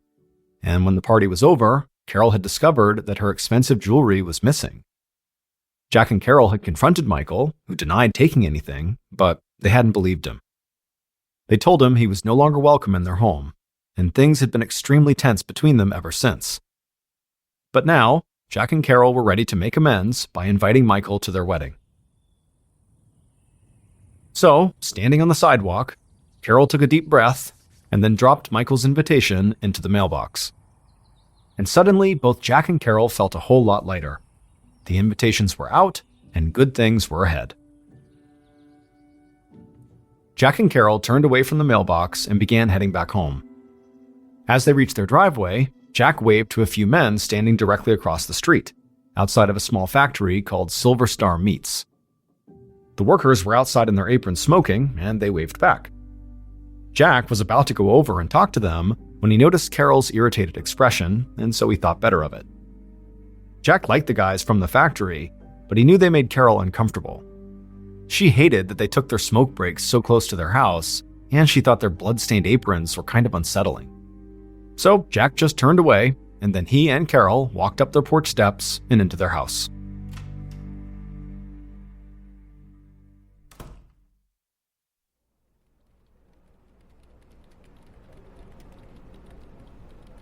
A few days later, on Monday, July 21st, Carol sat at her desk at work, reviewing her to-do list for the wedding. The ceremony was just 6 weeks away, and there was still a lot to figure out. But then, at 10:45 a.m., her cell phone rang. And to her surprise, it was Jack's realtor. Jack had hired this realtor to sell his mother's house after she had died, and now the realtor said some potential buyers wanted to see the house that afternoon. She wanted Jack and Carol to meet her there at 4 p.m. This was all good news, because Carol and Jack had been eager to sell that house as quickly as possible. But before hanging up, Carol asked why the realtor called her instead of calling Jack. The realtor said they did call Jack first. He just didn't answer. This seemed odd to Carol. As soon as she hung up, she tried Jack's cell phone, and it rang several times before going to voicemail. She left him a message, then hung up and called the house. And as it rang, she expected to hear Jack's voice any second, but again, the call went to voicemail. Carol just sat there, trying to ignore the sick feeling of dread in her stomach. Jack knew what a worrier she could be, so he always answered her calls. But she told herself that maybe he was in the shower, or maybe outside mowing the grass without his phone on him. He would probably call her back any minute. But the clock kept ticking, and by noon, Jack still had not called. And so Carol tried him again, but he still didn't answer. Frustrated, she dropped her phone back in her purse and just focused on her computer, trying to ignore her mounting anxiety. But by 2:30 p.m., when still Jack had not called, so now it's been 3.5 hours since that first missed call, Carol just couldn't take it anymore. So she left work and began heading straight home. 20 minutes later, Carol pulled up outside of her and Jack's house. And right away, she saw that the garage door was open and Jack's car was inside, which meant he had to be home. Carol felt relieved. She was sure Jack would explain why he had missed her calls, and better yet, they'd still be able to make their 4 p.m. appointment with their realtor. But as Carol got out of her car and started up the walkway, she saw something that made her stomach drop all over again. So Jack and Carol's front porch was enclosed by a gate, and both Jack and Carol always kept the gate closed because their dog was a runner, and they wanted to make sure he didn't get out. But now Carol saw the gate was wide open. Carol rushed through the gate to the front door and turned the knob. But even though the doorknob turned, meaning it was unlocked, the door didn't budge when she pushed on it. That's when Carol realized the deadbolt inside, which they never used, must be locked. And now her anxiety turned to actual fear.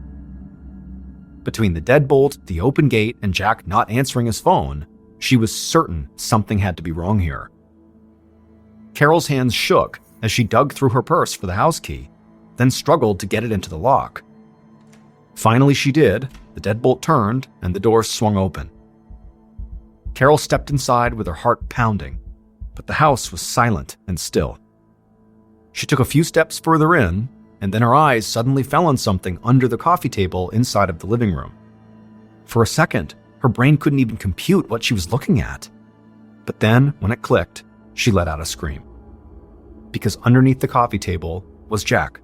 He was lying face down on the carpet with a pool of blood under his head.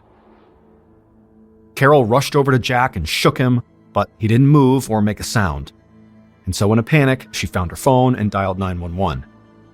When the dispatcher picked up, Carol shouted that there'd been some kind of horrible accident. Her fiancé must have fallen and hit his head on the coffee table. And she begged the dispatcher to please send help now. Moments later, police and first responders arrived, and they had to physically drag Carol away from Jack's side. Carol watched as they knelt beside her fiancé and checked for a pulse, but they didn't find one. Carol's world crumbled. She knew Jack was dead.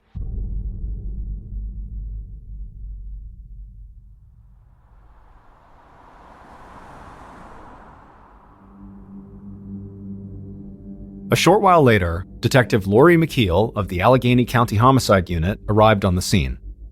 A perimeter was already established, and the house was crawling with police. But before McKeel went in, she looked around outside. Neighbors were watching the activity from their front lawns, and McKeel noticed a specific group of people huddled together on the sidewalk, consoling a sobbing woman whose hands were covered in blood. McKeel guessed this must be the victim's partner, and the people around her were her family. But before speaking to her, the detective quickly made her way across the yard and went inside of the house. Inside, officers and forensic techs searched the front room for evidence. McKeel had already been briefed on this case, so she knew the victim's name was Jack Parks, and his fiancée had found him dead after an apparent fall. McKeel went into the living room, where Jack's body lay face up, partially underneath the coffee table. There was a lot of blood, and at first glance, a fall didn't seem out of the question. However, when she crouched down to get a better look, she found a small hole behind Jack's right ear, toward the back of his skull. It was a gunshot wound, which meant this was no accidental fall. This was a murder. McKeel stood up and told the other investigators nearby to keep their eyes peeled for bullet casings or a gun. Then she continued scanning the house. The house was lived in, but relatively neat, with boxes of what looked like wedding favors stacked in the hall. But when McKeel stepped inside of the master bedroom, she saw this room had been totally ransacked. Dressers were overturned and drawers were pulled out. Several jewelry boxes lay empty and discarded on the carpet. Either this was a robbery, or someone had staged the scene to make it look like one. As McKeel made her way back to the living room, she saw several photos of what looked like a seemingly loving couple about to get married. But McKeel's training told her not to take anything at face value. Every relationship had its problems, and a deadline like a wedding could bring tension to the surface. So before McKeel did anything else, she wanted to speak to Jack's fiancé. If there were any skeletons in the couple's closet, she needed to know about them. Later that afternoon, Detective McKeel sat with Carol in an interview room at the police station. McKeel knew that so far, nobody had told Carol much of anything, including the fact that Jack's death was a murder, not an accidental fall. And from McKeel's point of view, this was a good thing. The romantic partner was always the primary suspect in a murder. And so McKeel wanted to study how Carol behaved in their interview before she told Carol anything about the investigation. So McKeel started slowly, asking basic questions about Carol's relationship with Jack. But as Carol calmed down and opened up, McKeel began to probe deeper. She asked if either Carol or Jack was getting cold feet about their wedding. And why did it take them so long to get engaged? Were there suspicions of infidelity? What about money problems? McKeel watched Carol for any hint of defensiveness or anger. But while Carol did deny having any problems with Jack, she didn't seem mad at being asked about it. She just seemed confused. So McKeel decided to ask a question that she knew would increase the pressure, by making it obvious that Carol was now a suspect in a murder. The detective looked into Carol's eyes and asked her if she owned a gun. And at this, Carol froze. After a second, she asked why she was being questioned about a gun when her fiancé had fallen. McKeel stayed quiet and watched as Carol's expression changed from confusion to understanding. Carol just looked at McKeel and said, "Are you saying Jack was shot?" And then Carol just began sobbing. Even though McKeel could not officially rule Carol out as a suspect yet, she did think Carol's reaction to this was very genuine. So McKeel handed Carol a box of tissues and asked in a gentle voice if Jack had any enemies. Through tears, Carol said no. In fact, if anything, Jack was sometimes too friendly. Recently, Carol said she'd come home to find Jack hanging out in the living room with one of the workers from the factory across the street. Carol said she'd been mad at him for letting a stranger inside of their home. And then after that, Carol just broke into more sobs. McKeel narrowed her eyes as she thought back to Jack and Carol's ransacked bedroom. Crime scene techs were still processing the scene, but it had looked like theft was at least part of the motive. So if Jack really had no enemies and his murder was not personal, then this being a robbery by a stranger, like a factory worker, was a definite possibility. McKeel knew that if Jack and Carol's home really had been robbed during this murder, then whoever did the robbery would likely try to unload the stolen goods quickly. And the easiest way to do that was to sell them to a local pawn shop. So, the day after Jack's murder, McKeel got a list of the items missing from Jack and Carol's home, which included several expensive watches, rings, and other pieces of jewelry, and contacted every pawn shop in the immediate area. But none of them claimed to have any of the missing jewelry yet, so McKeel left descriptions of the items along with their number. McKeel also contacted the City of Pittsburgh Pawn Division, which kept an extensive database of pawned items, and gave them descriptions of the stolen jewelry as well. It was sort of like she was fishing, and so McKeel knew she had to be patient. So, while she waited to hear back, she began looking into the workers from the Silver Star Meats Factory.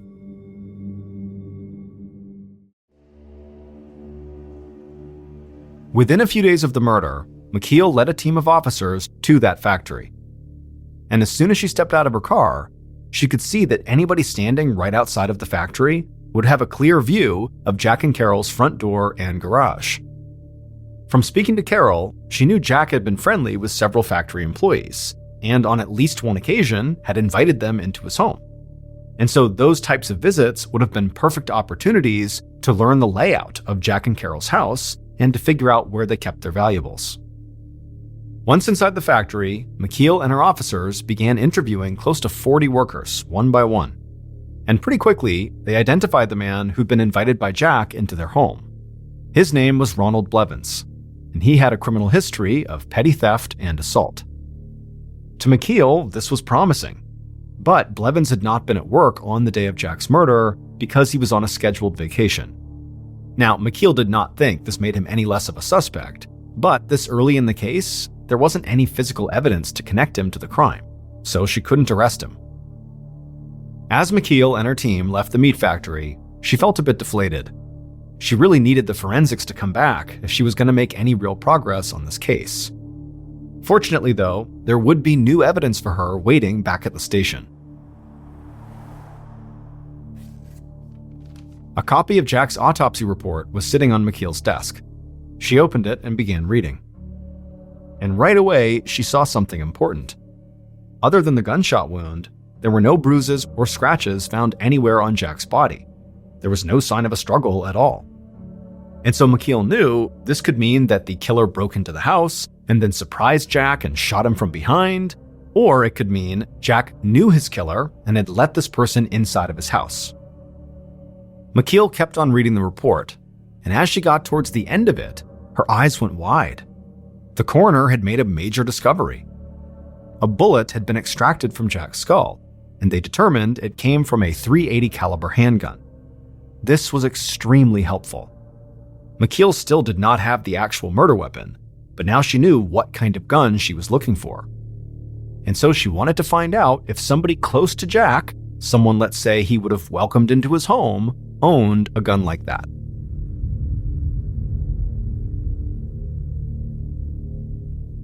Over the next few days, Detective McKeel interviewed Jack's friends and family, and most of them echoed Carol's comments that Jack got along with everybody, and no one McKeel met with claimed to own a .380 caliber handgun. And so McKeel felt like she was quickly running into yet another dead end. That was until a few people mentioned a fight Jack had had with Carol's nephew at a Labor Day party. And also folks mentioned that one of Jack's nephews, so a different nephew, was looking to hash out a serious and urgent matter with his uncle in the days right before the murder. The people who mentioned those two nephews said that the nephews had been really close with Jack for most of their lives. But McKeel knew those relationships could have turned bad as soon as jewelry or money got involved. So she went to interview both men immediately.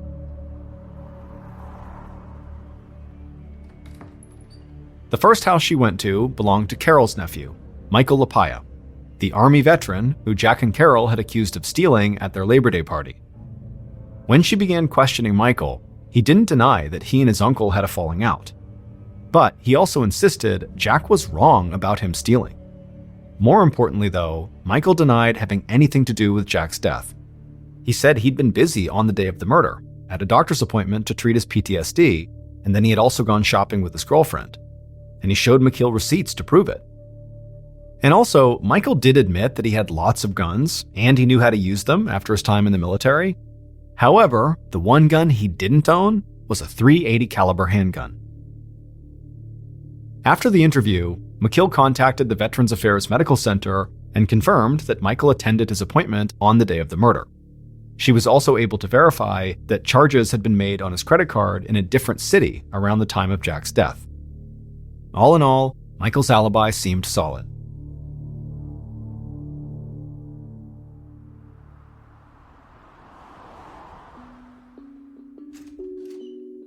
So, Detective McKeel headed back to Jack and Carol's neighborhood to meet with the second nephew that Jack's friends and family had mentioned. This was Jack's nephew, Bradley, the one who lived on the same street and had been apparently wanting to speak with Jack in person about something serious and urgent. Now, from what other people had already told her, McKeel knew Bradley was mad at Jack for selling his mother's house, because Bradley thought the property should stay in the family. She also knew Bradley and Carol didn't really get along. To McKeel, this sounded like a pretty deep-rooted dispute, and she expected Bradley to be cagey when they spoke about it. However, once they sat down at Bradley's kitchen table, what Bradley actually said blew McKeel away.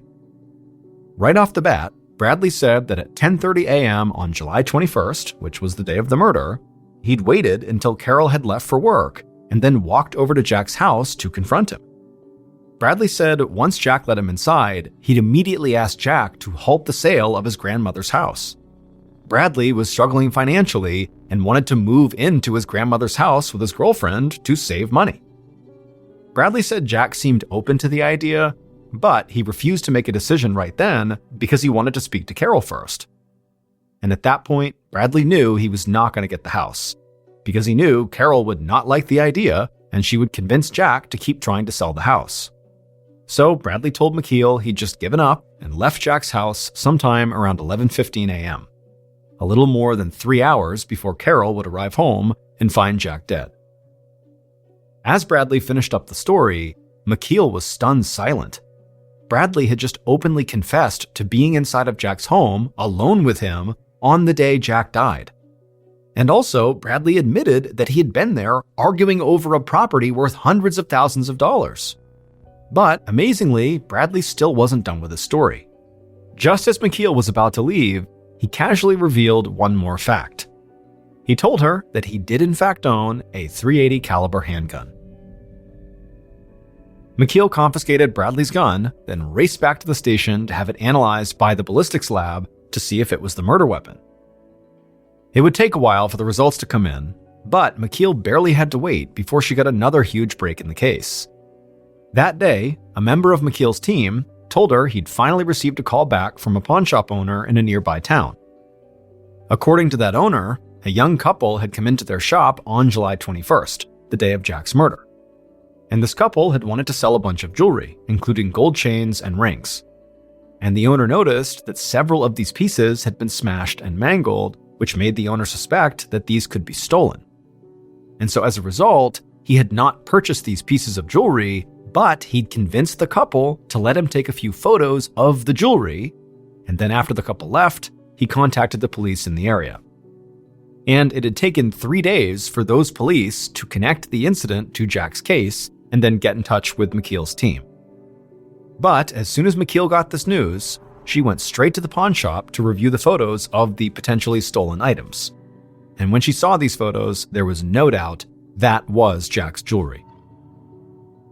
Now, this pawn shop did not have a security camera, so there was no footage of the couple who tried to sell Jack's stuff. But McKeel showed the pawn shop owner some photos of local criminals along with dozens of people of interest in Jack's murder case, which included Jack's nephew Bradley. And as these pictures were being shown, the owner suddenly stopped McKeel and pointed out one person in particular and said, "Yep, that's the man I saw." And to McKeel's surprise, it was not Bradley. The man the pawn shop owner picked out was named Brian Gibbons. He had a record of theft, and the police knew of him, but they hadn't remotely considered him as a suspect in Jack's murder because Brian had no known connections to Jack. But now, armed with this new information, McKeel left the pawn shop and headed to Brian's house. And as soon as Brian saw her, McKeel could tell she'd taken him by surprise.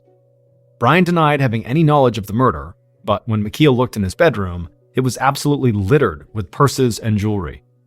None of the items belonged to Jack or Carol, but a lot of the stuff had been reported stolen.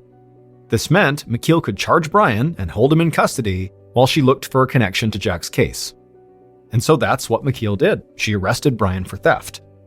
However, she still wasn't totally sure if he'd actually played a role in Jack's murder. McKeel had basically convinced herself that Jack's nephew, Bradley, was the killer. But now, Brian had come out of left field, and he seemed like an equally strong suspect. And so McKeel wondered if maybe these two men had worked together, with Bradley actually committing the crime and then passing off the jewelry to Brian to sell. But McKeel had no evidence that these two men even knew each other. And until the ballistics results came back, she didn't even know if Bradley's gun was the murder weapon. It was like suddenly McKeel had gone from having a case full of dead ends to having a case with too many good suspects. It would take another week before the final piece of evidence fell into place.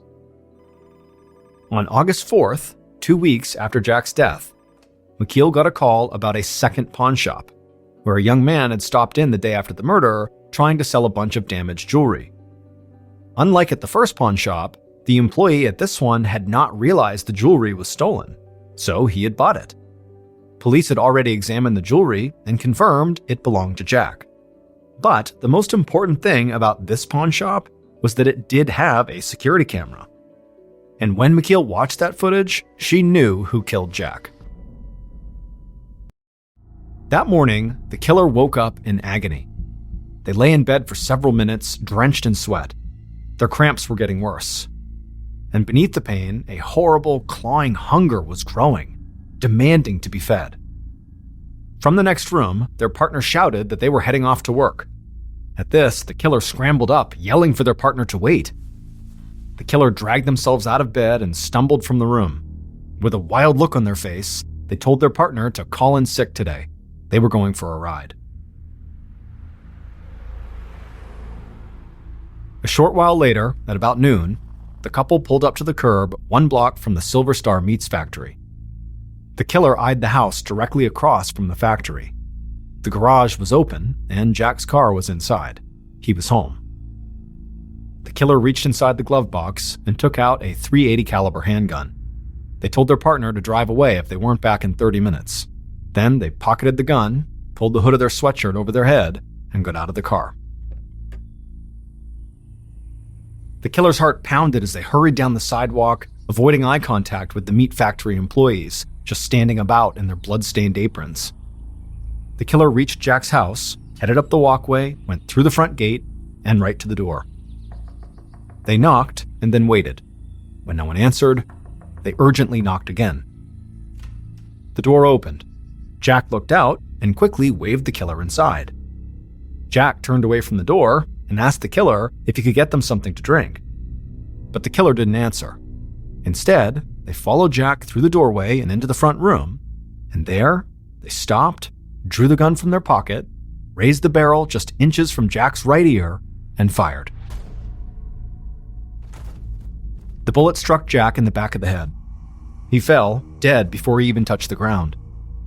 And immediately, the killer bolted upstairs to the master bedroom, where they tore through the dresser, ripping out drawers and dumping the contents all over the floor. It didn't take long to find what they were looking for. They quickly dug through the room and found Carol's jewelry box and Jack's rings, chains, and watches.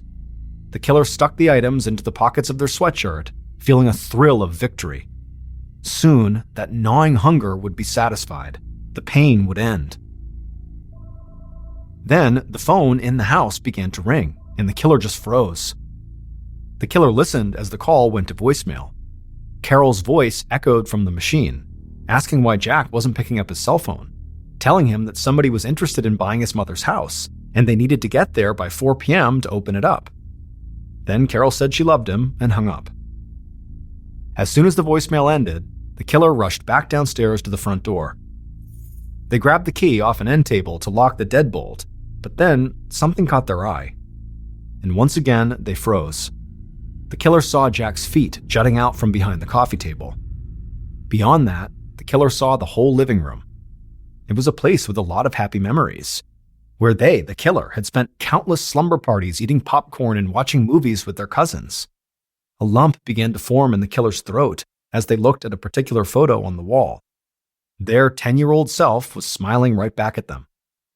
The killer looked down at the floor, said goodbye to their Uncle Jack, and left.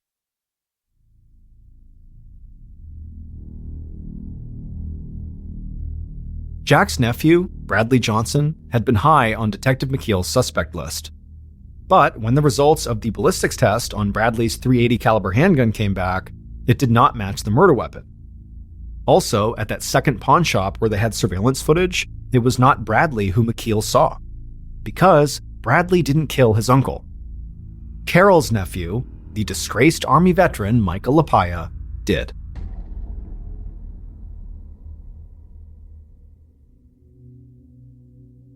It would turn out Michael had been really struggling since his dishonorable discharge from the Army, even worse than some of his family knew.